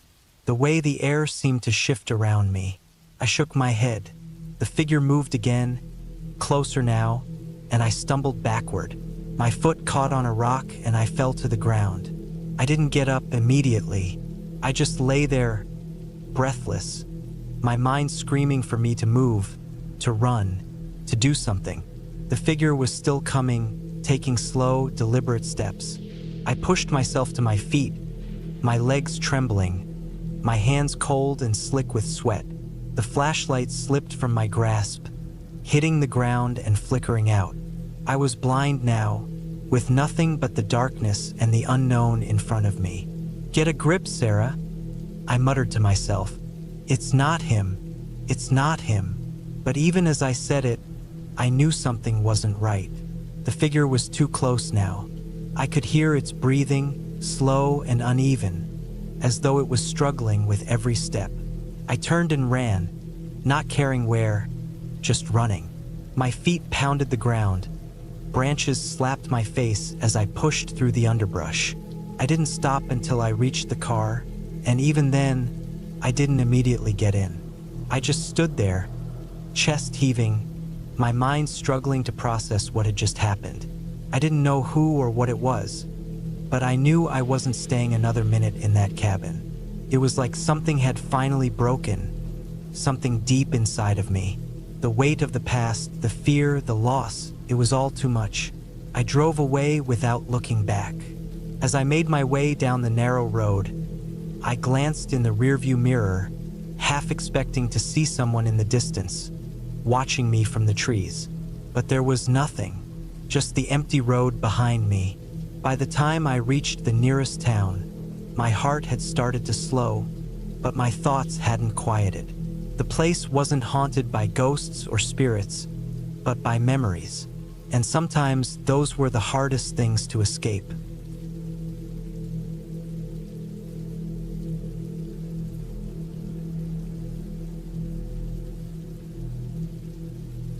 I had been a park ranger for nearly 5 years when I got the call that would change everything. It was an early autumn morning, the kind where the fog still hung in the trees, clinging to the pine branches like a blanket. The air was crisp, and there was a faint smell of wood burning from someone's cabin in the distance. I was stationed at a relatively small, remote park in the Cascade Mountains in Washington. The place was quiet for most of the year, but it wasn't unusual to get visitors during peak season. This time of year, though, it was mostly hikers and a few hunters. The call came through from dispatch. A camper had gone missing, and they'd last been spotted not far from the cabin I was assigned to. I wasn't thrilled about it, but it was part of the job. I geared up quickly, throwing on my ranger uniform and loading my truck with the usual supplies: maps, first aid kit, flashlights, and a rifle just in case. It wasn't a long drive, but as I made my way deeper into the park, the trees grew thicker and the dirt roads more treacherous. By the time I reached the cabin, the sun had begun its descent behind the mountains. The sky turned a dusky purple, and the temperature dropped a few degrees. I parked my truck outside the small cabin, its windows boarded up and the chimney releasing a thin trail of smoke. I was expecting to meet the missing persons group or maybe even a few other rangers. But the place was empty. The silence was eerie, especially for a spot that was typically bustling with wildlife. I knocked on the door, no answer. I didn't want to break in, but something told me that something wasn't right. The air had this unnatural stillness, like the whole place was holding its breath. I tried the door handle, turned easily, Inside, the cabin was small but cozy. There was a wood-burning stove in the corner, a few mismatched chairs, and a table with a half-finished board game. It looked like someone had been staying there recently, but it didn't seem to have been abandoned. The faint scent of coffee lingered in the air, and the fireplace had ashes that were still warm. I called out again, this time louder. Still no answer. I walked over to the kitchen counter and found a half-eaten sandwich. The bread was soggy, and there were crumbs scattered everywhere. Whoever had been here wasn't planning to leave anytime soon, or at least they hadn't finished what they started. I didn't know if I should be relieved or more worried. Something else caught my eye. A map of the park had been left on the counter, with a few areas circled in red. I bent closer, my breath catching. One of the circles marked a trail that led into the deeper woods, a place known for being hard to navigate even for experienced hikers. The marker was recent, probably from the missing camper. But there was something off about it. The marks were jagged, like they had been made in a rush. I needed to figure out what had happened, so I grabbed the map and headed back outside, my boots crunching over the gravel. The forest was dense, the trees towering overhead. The temperature had dropped even further, and I could see my breath in the chilly air. I followed the trail the camper had marked. As I walked deeper into the woods, the trees closed in around me. The trail was faint, not well used. The brush was thick, and the undergrowth was tangled, but there were enough signs of movement, broken twigs, footprints, that I knew I was on the right track. The sun had nearly set by the time I reached the spot marked on the map. It was a small clearing with an old, abandoned hunting stand at the edge. I paused for a moment, listening. There was nothing. No birds chirped. No wind rustled through the trees. I stepped closer to the stand, but then something caught my eye. Footprints. A large set, but they weren't from the camper. They were fresh, but too big to be a normal boot print. I knelt down to inspect them, my heart beginning to race. The prints were uneven, like someone had dragged its foot as it walked. It wasn't human. I stood up quickly, my mind racing. I wasn't alone out here. Suddenly, I heard something, a rustling in the trees behind me. I spun around, my hand instinctively reaching for the rifle slung over my shoulder. My heart hammered in my chest as the trees swayed, and the wind picked up, rustling the leaves. But there was no animal, no human. I wasn't alone, though. Something was out there, watching me. The silence returned. My breath was loud in my ears, and I felt the hairs on the back of my neck stand up. My training kicked in. Stay calm. Be aware of your surroundings. Move with purpose. I turned back to the hunting stand, trying to ignore the dread pooling in my stomach. The smell of wet leaves and moss filled my nose. I had to find the camper.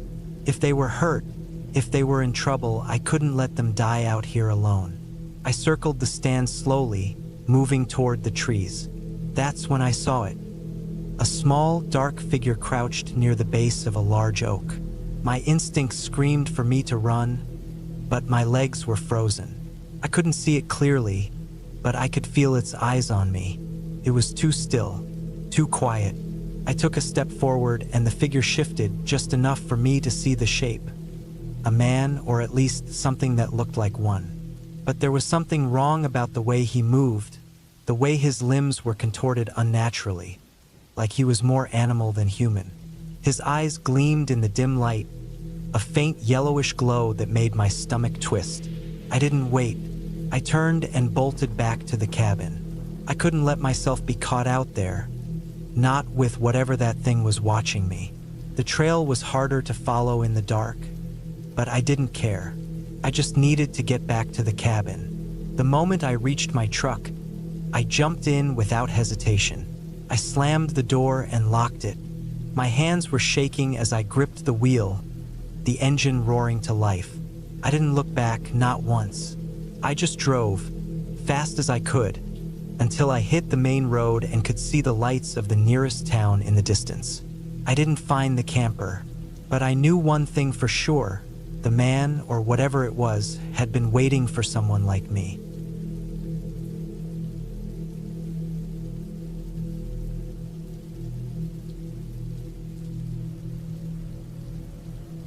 The first time I saw the cabin was on a map.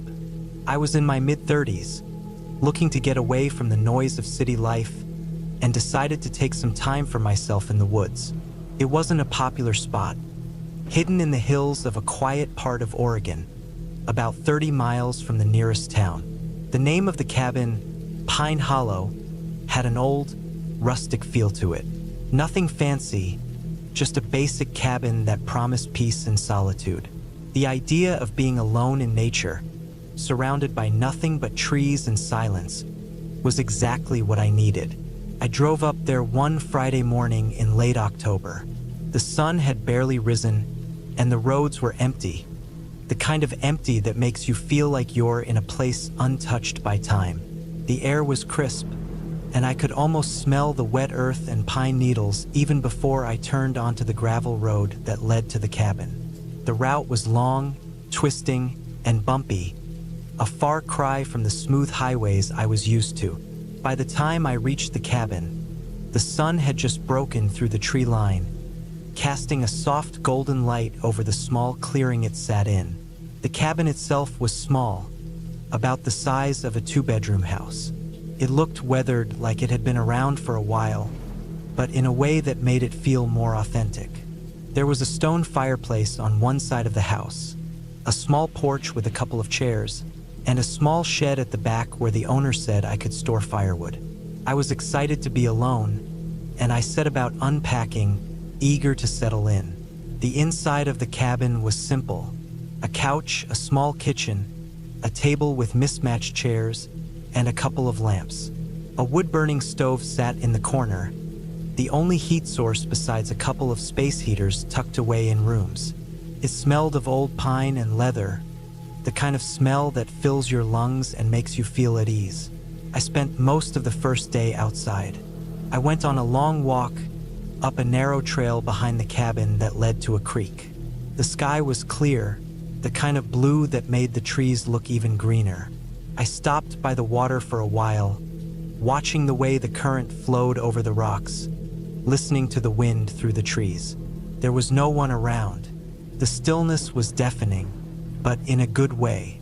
I was finally away from everything: no phone calls, no emails, no deadlines. The night came quickly, and I made a fire inside. The wind picked up, rattling the windows, and I spent the evening reading. The sounds outside were different from the city. The occasional rustle of leaves, the distant call of an owl, the snap of a twig. Nothing alarming, just the sounds of nature. But as the night wore on, I noticed something strange. Every now and then, there was a thump, not from the cabin but from outside. A thump followed by silence. It wasn't an animal. It sounded like something heavy falling, or someone bumping into the side of the cabin. I ignored it at first.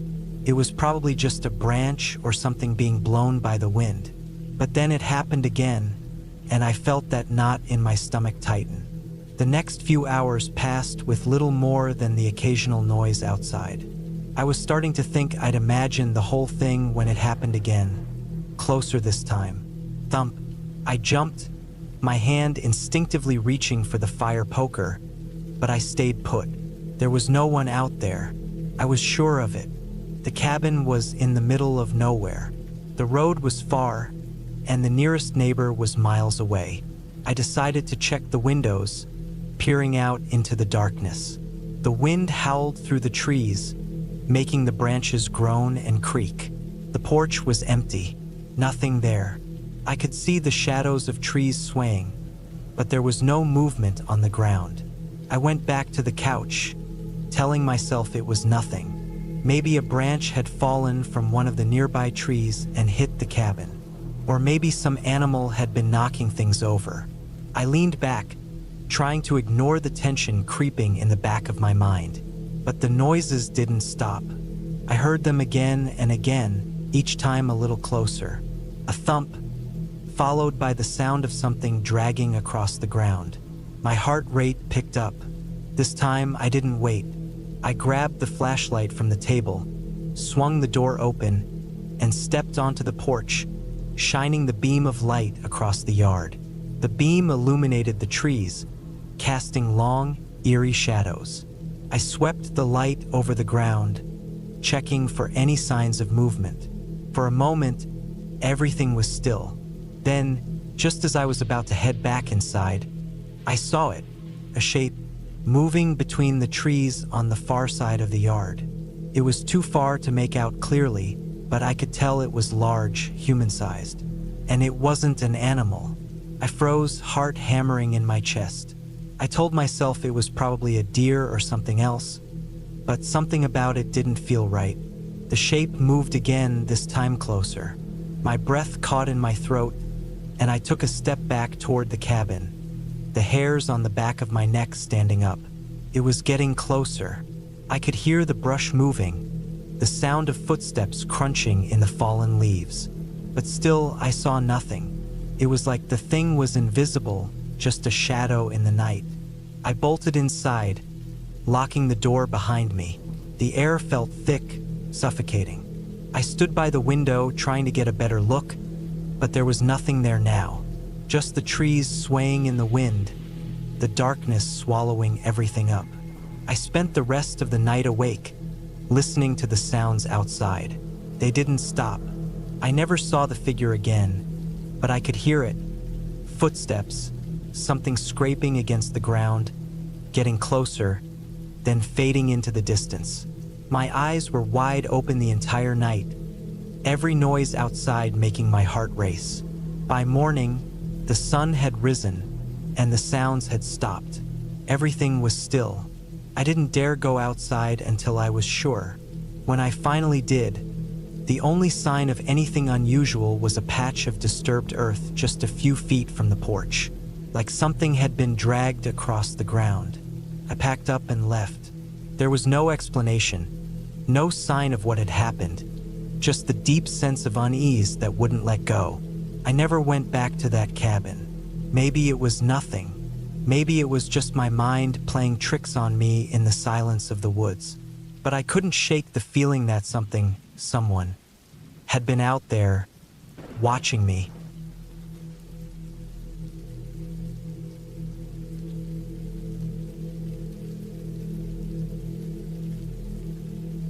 I've always enjoyed the quiet, remote corners of the world. A small, tucked-away cabin in the hills of the United Kingdom seemed like the perfect escape, especially after a grueling few months at work. The stress had been wearing me down, and I needed a place to reset, away from the city noise, just the sound of wind rustling through trees and the occasional birdsong. The cabin I rented was on a sprawling piece of land, surrounded by dense forests, with the nearest town about an hour's drive away. The moment I arrived, I felt a deep sense of peace. It was a typical stone cabin, built in the early 1900s, with a thatched roof and a thick chimney that seemed to call out for a fire. I settled in, unpacked, and started the stove to warm up the place, as the wind outside had a chill to it. The smell of the old wood and the fresh country air was a mix I had almost forgotten how much I loved. I had a few plans to hike and explore the nearby hills, but for now, I just wanted to relax, read, and maybe cook myself a hearty meal. The first night passed without incident. The wind howled outside, rattling the windows, but inside, everything felt snug. I made a fire in the hearth and curled up with a book. The quiet of the place was perfect, the kind of silence that fills the air and makes you think deeply. I had no idea what would come the next day. The second day was equally peaceful. I spent most of the morning hiking through the woods, breathing in the fresh air. The solitude was like a balm, and I felt my stress melting away. Around midday, I returned to the cabin, hungry and ready to enjoy the warmth of the fire again. I noticed something strange, though. The front door was slightly ajar. At first, I thought it might have been the wind, but the latch was firmly locked, and there was no way it should have been open. My heart skipped a beat. I wasn't the type to get scared easily, but the thought that someone had come into the cabin without my noticing made my skin crawl. I immediately checked all the rooms, but nothing was out of place. Everything seemed normal except for that one unsettling detail, the door. I thought it best to ignore it, convincing myself I must have left it open, despite my certainty that I hadn't. But later that evening, as the sun dipped behind the trees, something else happened. I was sitting in the living room, the fire crackling softly. The only light in the room was from the flames. I glanced out the window towards the woods. That's when I saw her, a woman standing at the edge of the trees. At first, I thought it was just a trick of the light, a shadow from the flickering fire reflecting off the glass. But then I realized she was staring directly at the cabin, unmoving, like she was waiting for something. She was old, her face thin, pale, almost unnaturally so. Her long white hair hung around her shoulders, wild and unkempt, and she wore a ragged dress that seemed too light for the chilly weather. I froze. The sight of her was enough to send a jolt through my chest. What was she doing out there, all alone, in the dark? The woods were wild, and the nearest village was miles away. It didn't make sense for someone to be out here in such isolation. I quickly got up and moved toward the door, but when I glanced back at the window, she was gone. My heart was pounding in my chest. I stepped outside cautiously, scanning the area. The night had deepened, and the trees loomed dark and dense. There was no sign of her. I tried to convince myself that it was nothing. Maybe I had imagined it, or it was a trick of the fading light. But the feeling of unease didn't go away. I locked the door and drew the curtains, hoping that shutting out the world would help calm my nerves. But sleep didn't come easily that night. I kept hearing small noises, the creak of the cabin settling, the soft rustling of leaves outside, but I couldn't shake the feeling that someone, or something, was out there. The next day, I was determined to forget about it. I spent the morning hiking further into the hills, hoping the fresh air would clear my mind. But when I returned to the cabin in the afternoon, I noticed something I hadn't before. There were footprints in the soft earth near the back of the cabin. They weren't there when I left in the morning. They were fresh, leading around the side of the building and disappearing into the woods. My stomach tightened. The footprints were small, too small to be a man's, but definitely human. This time I couldn't ignore it. I grabbed the axe by the door and made sure every window and door was securely locked. I sat in the living room, too on edge to even read, just staring at the door and the windows, waiting for something to happen. The house creaked, the wind howled outside, but nothing disturbed the silence. That night, I tried to sleep, but the fear gnawed at me. Every time I closed my eyes, I kept seeing her face. The pale skin, the wild hair, those empty eyes staring at me from the woods. Then, around midnight, the knocking started. It was light at first, just a tap, tap, tap on the window. I jolted awake, my heart racing. I didn't want to look, but I had to. Slowly, I turned toward the window. She was there again, standing just outside, her face pressed against the glass. Her eyes were wide, unblinking, as if she had been watching me for hours. I jumped out of bed, grabbed the nearest thing I could find, an old chair, and threw it against the window. The glass shattered with a loud crash, and for a moment, everything was still. Then, the silence was broken by the sound of footsteps retreating into the woods. Slowly, cautiously, I made my way to the window, but she was gone, just like before. I didn't waste any time after that. I packed my things in a hurry, as quickly as I could without thinking too much about it. The feeling of being watched was suffocating, and I couldn't stay another minute. I left the cabin without looking back, driving through the winding roads of the forest as fast as I could. It's been a few months since that night, and I still don't know what happened. I can't shake the image of that woman, her pale face pressed against the window. I don't know who she was or why she was out there, but I do know one thing. Something was wrong with that place. Maybe the cabin had a history that I wasn't aware of. Something that was hidden in the walls. Something that drew people like her to it. But whatever it was, I never want to go back. That old cabin in the woods remains abandoned. It's too much of a risk, and I don't think I'll ever find the courage to return. The memory of that face, staring at me through the glass, will stay with me forever.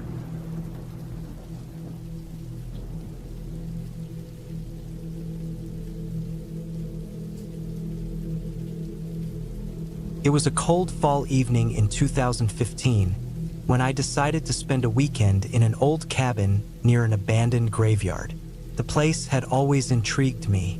My uncle had bought the land years ago, hoping to turn it into a hunting lodge, but the project never quite took off. Over the years, the cabin fell into disrepair, and so did the land around it. When I heard about the place being available for a weekend, I figured it was time for a solitary escape. The idea of having no distractions, no obligations, just the wilderness and some quiet time sounded perfect. The drive up was long and uncomfortable. The gravel road was barely passable, with trees on either side, their branches nearly scraping the sides of my truck.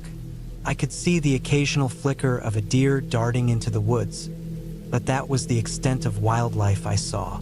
It felt like I was driving deeper into nothingness, away from everything. The further I went, the more the cabin seemed to loom in my mind. When I finally arrived, I parked my truck in front of the small, weathered cabin. The air was thick with the smell of pine and wet earth, the kind of smell that makes you feel like you're completely isolated from the rest of the world. The cabin itself was a mess. Boards were loose on the porch, windows cracked, and the paint on the walls had long since peeled away to reveal the gray wood underneath. The graveyard wasn't far. It sat behind the cabin, half hidden in the thick woods. The overgrown grass around the tombstones swayed in the wind, looking just as abandoned as the cabin itself. Inside the cabin, the floor creaked under every step, and the air smelled musty, like old wood and dampness. I set down my gear, made a fire in the stone fireplace, and sat down to get comfortable. The light from the flames flickered off the walls, casting long shadows. It felt like the house itself was watching me, or maybe it was just my nerves getting the better of me. As the night fell, the winds picked up, howling through the trees, rattling the windows. The place felt more unsettling by the hour, but I tried not to think too much about it. The crackling fire was the only thing that made any noise, and even that sounded muffled by the vast emptiness around me. The graveyard out back wasn't helping matters, though. Even though I told myself I wouldn't get worked up, every time I glanced toward the back window, I could see the faint outline of the cemetery through the trees. The sight of the ancient headstones, weathered and worn, made my skin crawl. I decided to settle in for the night. There was no phone signal, no Wi-Fi, just me, the fire, and the endless darkness outside. I thought about the people who were buried in the graveyard. It seemed like such an odd place for a burial site so close to a cabin, surrounded by trees. Who were they? Why had they been placed here? But I tried not to think too much about it. The wind howled again, louder than before, and I shuddered as it rattled the window panes. I pulled the blanket tighter around me and leaned back into the chair. Just as I thought I might drift off, I heard a noise outside, a branch snapping, not like the usual sound the wind made, but something deliberate, something heavy. My heart skipped a beat. I told myself it was probably just a deer or some other animal, but deep down, I knew it wasn't. I sat still, listening intently. Another snap of a branch, this time closer, followed by the sound of footsteps in the leaves. Slow, deliberate footsteps. I stood up, my hands shaking. The fire in the hearth crackled loudly, as if urging me to stay calm. I told myself I was overreacting. Maybe it was some hunter passing by. Maybe it was an animal. but the thought of someone out there, just beyond the cabin, made my stomach twist in knots. I grabbed the flashlight from the table, my mind racing. The footsteps had stopped. The wind had picked up again, but the footsteps, whatever they were, had gone silent. My breath was shallow as I opened the door, shining the flashlight around the porch. There was nothing. The graveyard behind the cabin looked even more eerie in the beam of my light, the shadows stretching long across the overgrown grass. I stood there for a moment, the silence pressing in on me, before I reluctantly closed the door and locked it. I couldn't shake the feeling that something was wrong. The night seemed to stretch on longer than it should have. Time felt like it was crawling. I lay back down on the couch, but sleep wouldn't come. I kept hearing noises outside, more branches breaking, the occasional scraping sound. Something or someone was out there, and I wasn't sure if it was the wind or something else. After what felt like hours, I finally drifted off to sleep, but the sense of unease never fully left me. The fire had burned down to embers when I woke up to a sound so clear it startled me awake. Someone was at the back door. I froze. The heavy creaking of the door hinges was unmistakable. It wasn't the wind. This was a deliberate movement. Someone was trying to get in. My heart pounded in my chest, and I grabbed the nearest thing I could find, a heavy iron poker from the fireplace. I crept toward the back door, listening for any sound. The air was thick with tension. Then, suddenly, there was a sharp knock at the back door. 3 quick, loud raps. I didn't move. I didn't breathe. Whoever it was didn't say anything, didn't make a sound besides those 3 knocks. I couldn't shake the feeling that it was someone or something waiting for me to make the first move. After what felt like an eternity, I slowly backed away, my pulse hammering in my ears. I knew I had to leave. I couldn't stay in the cabin any longer. The graveyard outside had never looked so ominous. The wind was still howling, the trees shaking violently in the storm. But the thought of staying one more second in that cabin, knowing someone or something was out there, was too much. I grabbed my bag, ran to the front door, and bolted out into the storm.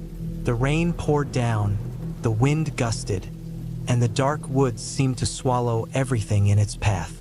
I didn't look back at the cabin or the graveyard. I just ran. I didn't stop until I reached my truck, the headlights cutting through the darkness, casting long shadows across the road ahead. My hands were shaking as I fumbled to start the engine, but eventually, it roared to life. I didn't know who or what had been out there, but I knew I wouldn't be coming back. As I drove away, I glanced in the rearview mirror. The lights of the cabin flickered faintly, and I thought I saw something move in the window, but I wasn't about to stop and find out. The cabin, the graveyard, the whole place. It had gotten under my skin in a way I couldn't explain. I didn't need answers, didn't need to understand. I just needed to leave, and so I did.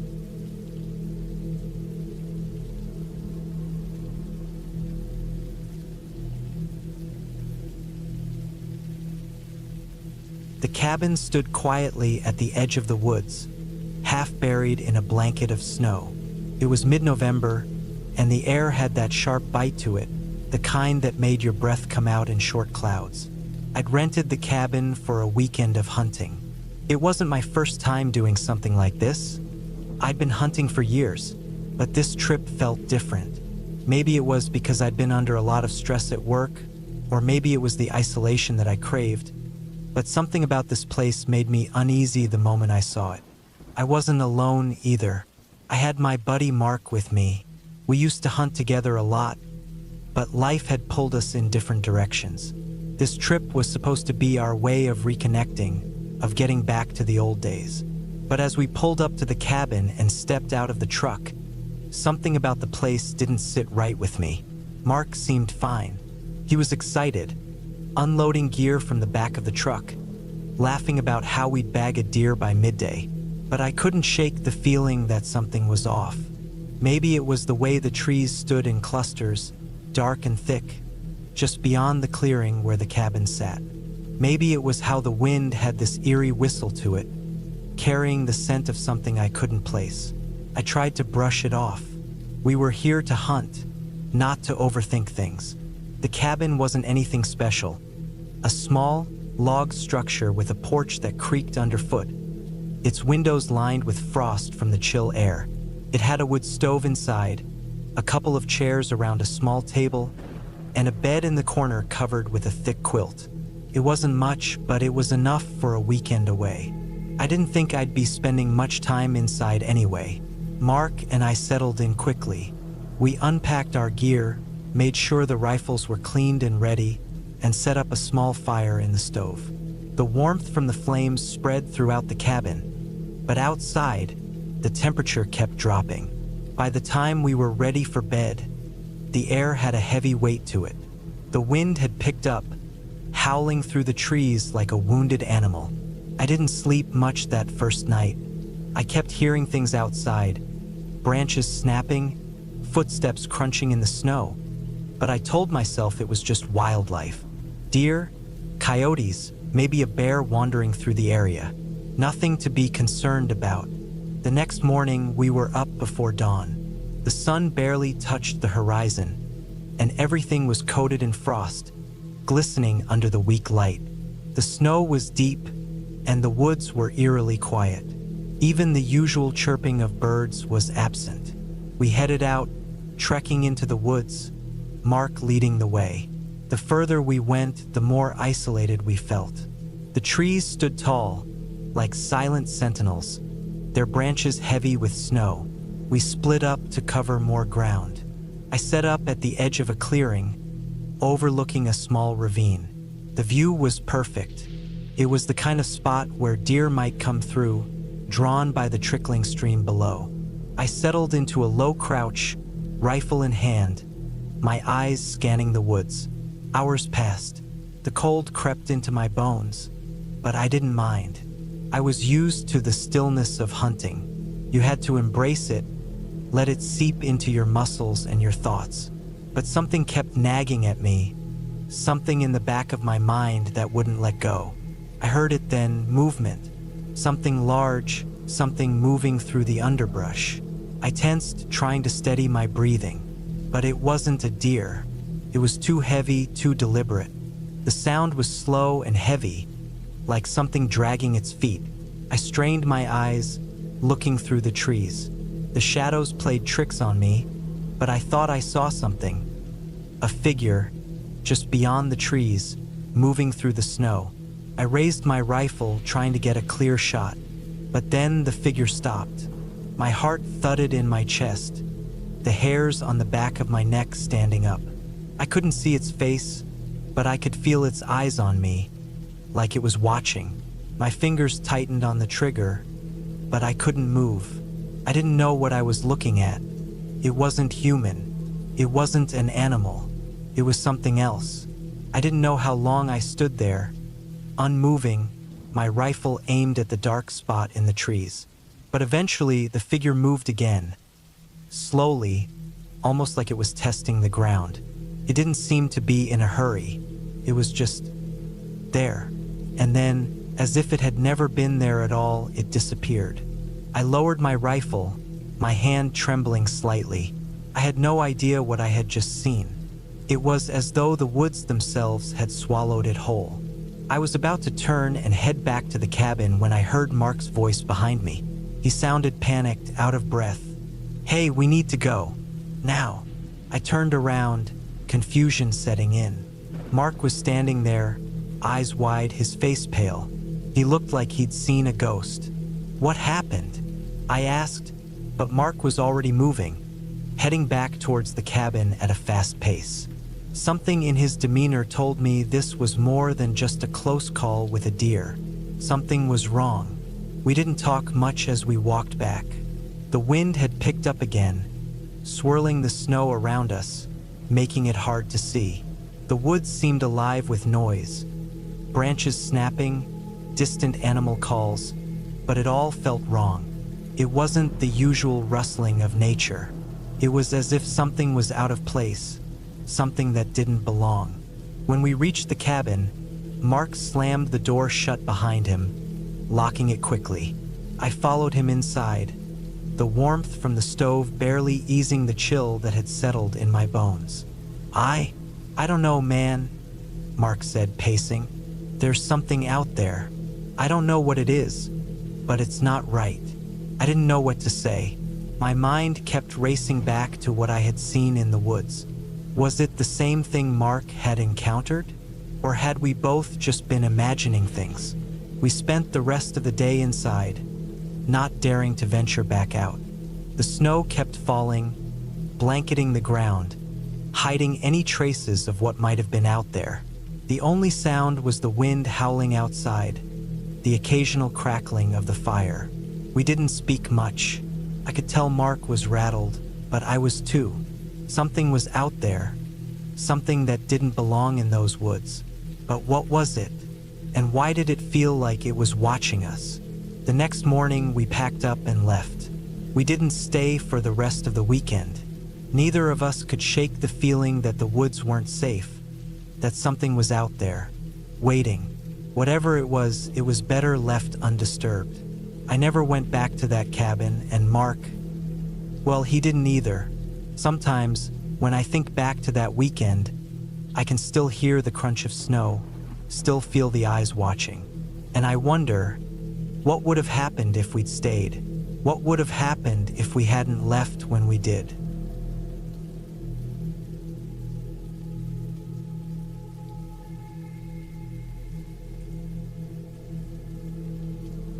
I had always been a fan of the outdoors, so when I finally managed to book a cabin in the remote woods of northern Arizona, I was pumped. It was the kind of place most people wouldn't dare to visit.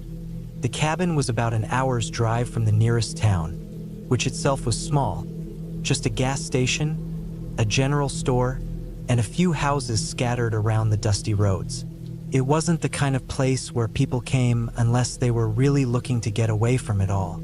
I had decided to go alone. It wasn't the first time I'd been camping by myself, but it was the first time I'd rented a cabin deep in the woods. The idea was to get some peace, do some fishing, and just clear my head after a rough year. I'd lost my job, dealt with a breakup, and had pretty much isolated myself from my friends and family. The wilderness, I figured, would be the best way to reset. The cabin itself was rustic, a 2-story, log structure with a stone chimney that looked like something out of a movie. The windows were small and surrounded by thick trees. It wasn't fancy, but that's what I wanted. No Wi-Fi, no cell service, just me and nature. The first few hours there were perfect. I unpacked, stashed my food in the fridge, and started a small fire outside to cook dinner. The crackling of the fire, the fresh air, and the calm of the forest were exactly what I needed.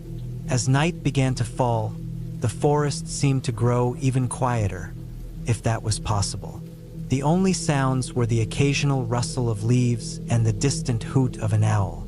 By the time I finished eating, the sky had darkened completely.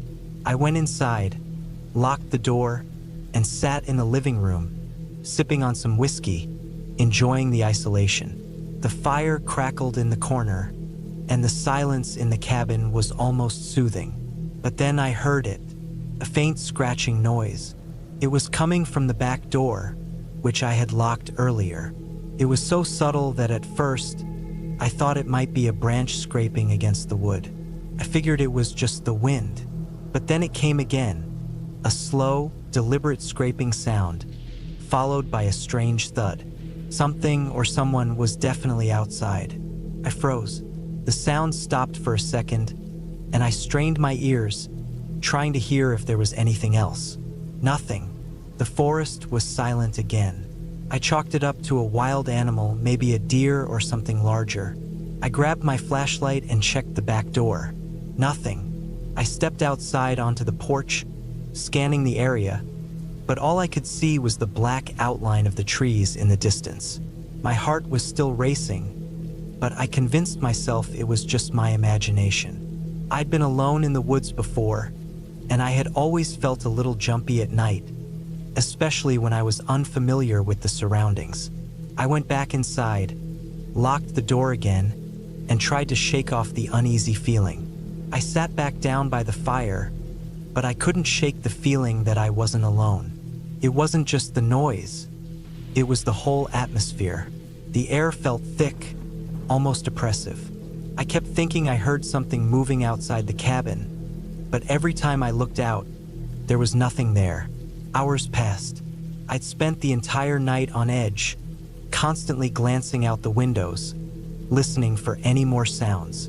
Nothing happened, but the feeling of being watched never left. Just as I was about to go to bed, I heard it again.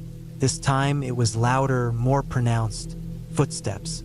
Slow, deliberate steps coming from the direction of the woods, just outside the cabin. I grabbed my flashlight again and rushed to the window. I swept the light across the yard, but I saw nothing. I was starting to panic. My instincts were telling me something wasn't right, but I couldn't explain why. I had no idea who would be out here in the middle of nowhere. There were no neighbors, no other cabins for miles. I was alone. The footsteps continued, growing closer, and then I saw something move just beyond the trees. It was too dark to make out clearly, but it was large and moving deliberately through the underbrush. My mind raced with possibilities. Was it a person? Was it some kind of wild animal? I'd never heard of anything that moved like that. I grabbed the rifle I had brought with me for protection, although I didn't expect to need it. Still, I wasn't about to take chances. I crept over to the door, slowly opening it, and stepped outside. I immediately regretted it. There, standing just beyond the trees at the edge of the clearing, was a figure. Person, or at least it looked like one at first. The figure was tall, maybe 6 feet or more, with a hunched posture that made it seem almost unnatural. The thing was standing still, watching me, its head cocked to one side. I couldn't see its face clearly, but the way it moved, slow, deliberate, almost like it was waiting for me to make a move, gave me chills. The air around me suddenly felt cold, and I had this sinking feeling that I wasn't facing just any person. Something was wrong, deeply wrong. The figure didn't move, but its presence was overwhelming. I felt paralyzed, rooted to the spot. I wasn't sure if I should shoot or run. Then, without warning, it stepped back into the darkness, disappearing into the woods. I stood there for what felt like an eternity, staring into the blackness, but it didn't return. I quickly rushed back inside, bolting the door behind me. My mind raced. Was it a person? A hunter? A crazy hermit? But why didn't it speak? Why didn't it move more naturally? The way it walked, or rather, the way it didn't walk, stayed with me. Something in me told me that I wasn't dealing with a normal human being. That night, I stayed awake, not daring to sleep. Every noise in the woods seemed magnified, every rustle of leaves and snap of branches sending my heart into overdrive. I didn't know if it was the same figure or something else, but I felt like I was being hunted. The next morning, I packed up and left the cabin as quickly as I could. I didn't stop to check for tracks, didn't even think to look at the spot where the figure had stood. All I wanted was to get as far away from that place as possible. I didn't even turn the car off when I reached the main road. I just drove, faster and faster, until the familiar sights of town were in view. It took a while for me to talk about what happened, and even now, I'm not sure anyone would believe me. But I know what I saw and I know what I felt. I've heard rumors since then, whispers from locals who talk about strange creatures in the woods, things that look human but aren't. Skinwalkers, they called them, people who can take on the form of anything. After that night, I don't think I'll ever look at the woods the same way again.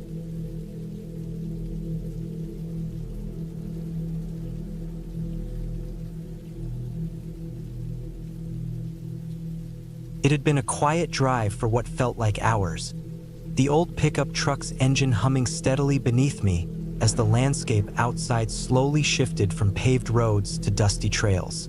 I'd been planning this trip for months, Just me and the cabin in the woods.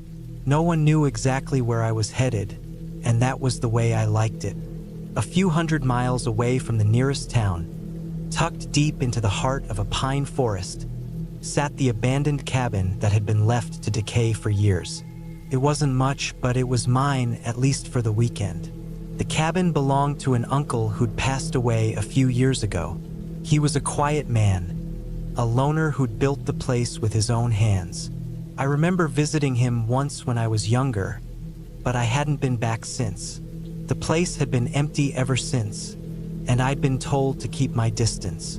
But the pull of solitude had been too strong, and now I was finally here, staring at the old structure from behind the truck's windshield.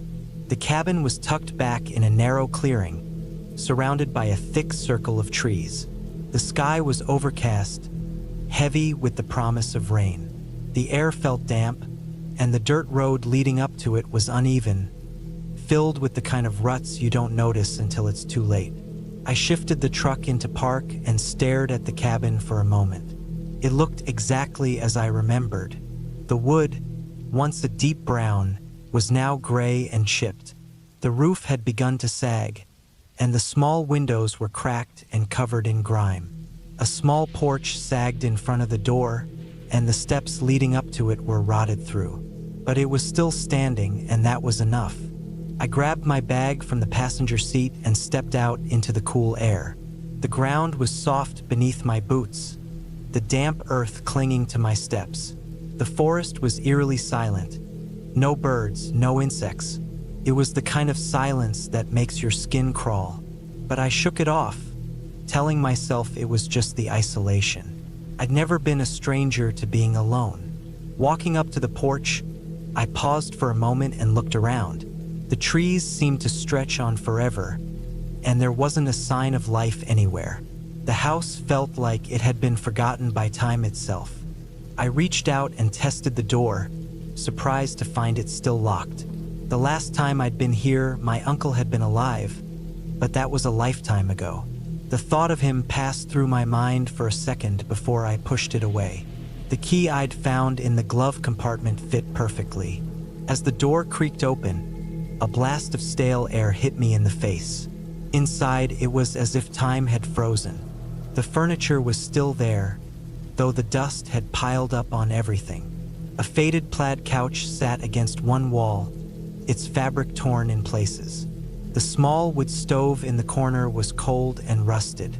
A few cabinets in the kitchen still hung open, their contents long since emptied. It wasn't much, but it was enough to make me feel like I'd stepped back in time. I dropped my bag by the door and stepped further inside. The floorboards groaned under my weight, their creaking echoing in the silence. I made my way to the small back room where my uncle used to keep his tools. It had been his workshop, and it still smelled faintly of wood and oil. The shelves were empty now, save for a few old boxes and a stack of newspapers. Everything else was covered in a layer of dust, untouched for years. I began to unpack, putting my food and gear away in the cabinets. I didn't plan on staying long, just a night or two to clear my head. But as I moved around the cabin, I couldn't shake the feeling that something was off. The place felt different. It was as if the walls themselves were watching me. It was a strange thought, but it wouldn't leave my mind. As the day wore on, the rain began to fall. First lightly, then heavier, the sound of it hitting the roof soothing at first, but growing louder as the storm picked up. The wind howled through the trees, rattling the windows and making the cabin shake. I decided to light the stove, trying to warm the place up. The fire crackled to life, sending a wave of heat through the room. But it didn't do much to cut through the chill that seemed to linger in the air. I found myself glancing over my shoulder every now and then, though I couldn't say why. There was nothing here, just an old, abandoned cabin. Nightfall came quickly, the darkness outside enveloping the cabin in shadow. I sat in front of the stove, my mind wandering as the wind continued to howl. I must have dozed off at some point, because when I opened my eyes, the room had grown even colder. The fire was low, its embers glowing faintly. I got up to add more wood to the stove, but as I did, I heard something that made my blood run cold. A noise outside. At first, I thought it was the wind, but the sound was too deliberate, too human. A faint rustling came from just beyond the window. I froze, my heart racing. I couldn't see anything through the dirty glass, but I swore I saw movement. My mind raced, trying to think of explanations. Maybe it was just an animal, a deer or something. But the longer I stared, the more I felt something was wrong. I tried to dismiss it, telling myself it was just the storm, but I couldn't shake the feeling that someone, or something, was out there. I stepped back, my eyes never leaving the window. The rustling stopped for a moment, and I held my breath. Then, just as I was about to turn away, I saw it, a figure moving quickly through the trees, almost as if it were trying to stay hidden. I backed away from the window, my pulse pounding in my ears. I didn't know who would be out there, but it didn't matter. I wasn't alone. The realization hit me like a ton of bricks. Someone had been watching me, and they were still out there. My mind raced. I should have left when I had the chance, but now it was too late. I didn't know if the person was a threat, or if they were just as lost as I was. But I couldn't stay here. The storm had made sure of that. The darkness outside pressed in against the cabin, and the silence was deafening. Every creak of the wood felt like a footstep, every gust of wind like a breath on the back of my neck. I grabbed my things, not caring about the fire or the mess I was leaving behind. The rain was coming down in sheets as I bolted out the door, running into the forest without a second thought. The trees loomed overhead, the path slippery beneath my feet. I didn't look back. I couldn't afford to. Eventually, I found a road, and after what felt like hours of walking, a car stopped to pick me up. The driver didn't ask questions, and I didn't offer any answers. I was just glad to be away from that place. I'd never return. When I look back on that night now, I still don't know who or what I saw out there. But I know one thing for sure. The woods aren't as empty as they seem. And sometimes, when the storm is loud enough, you can almost hear the things you're not meant to hear.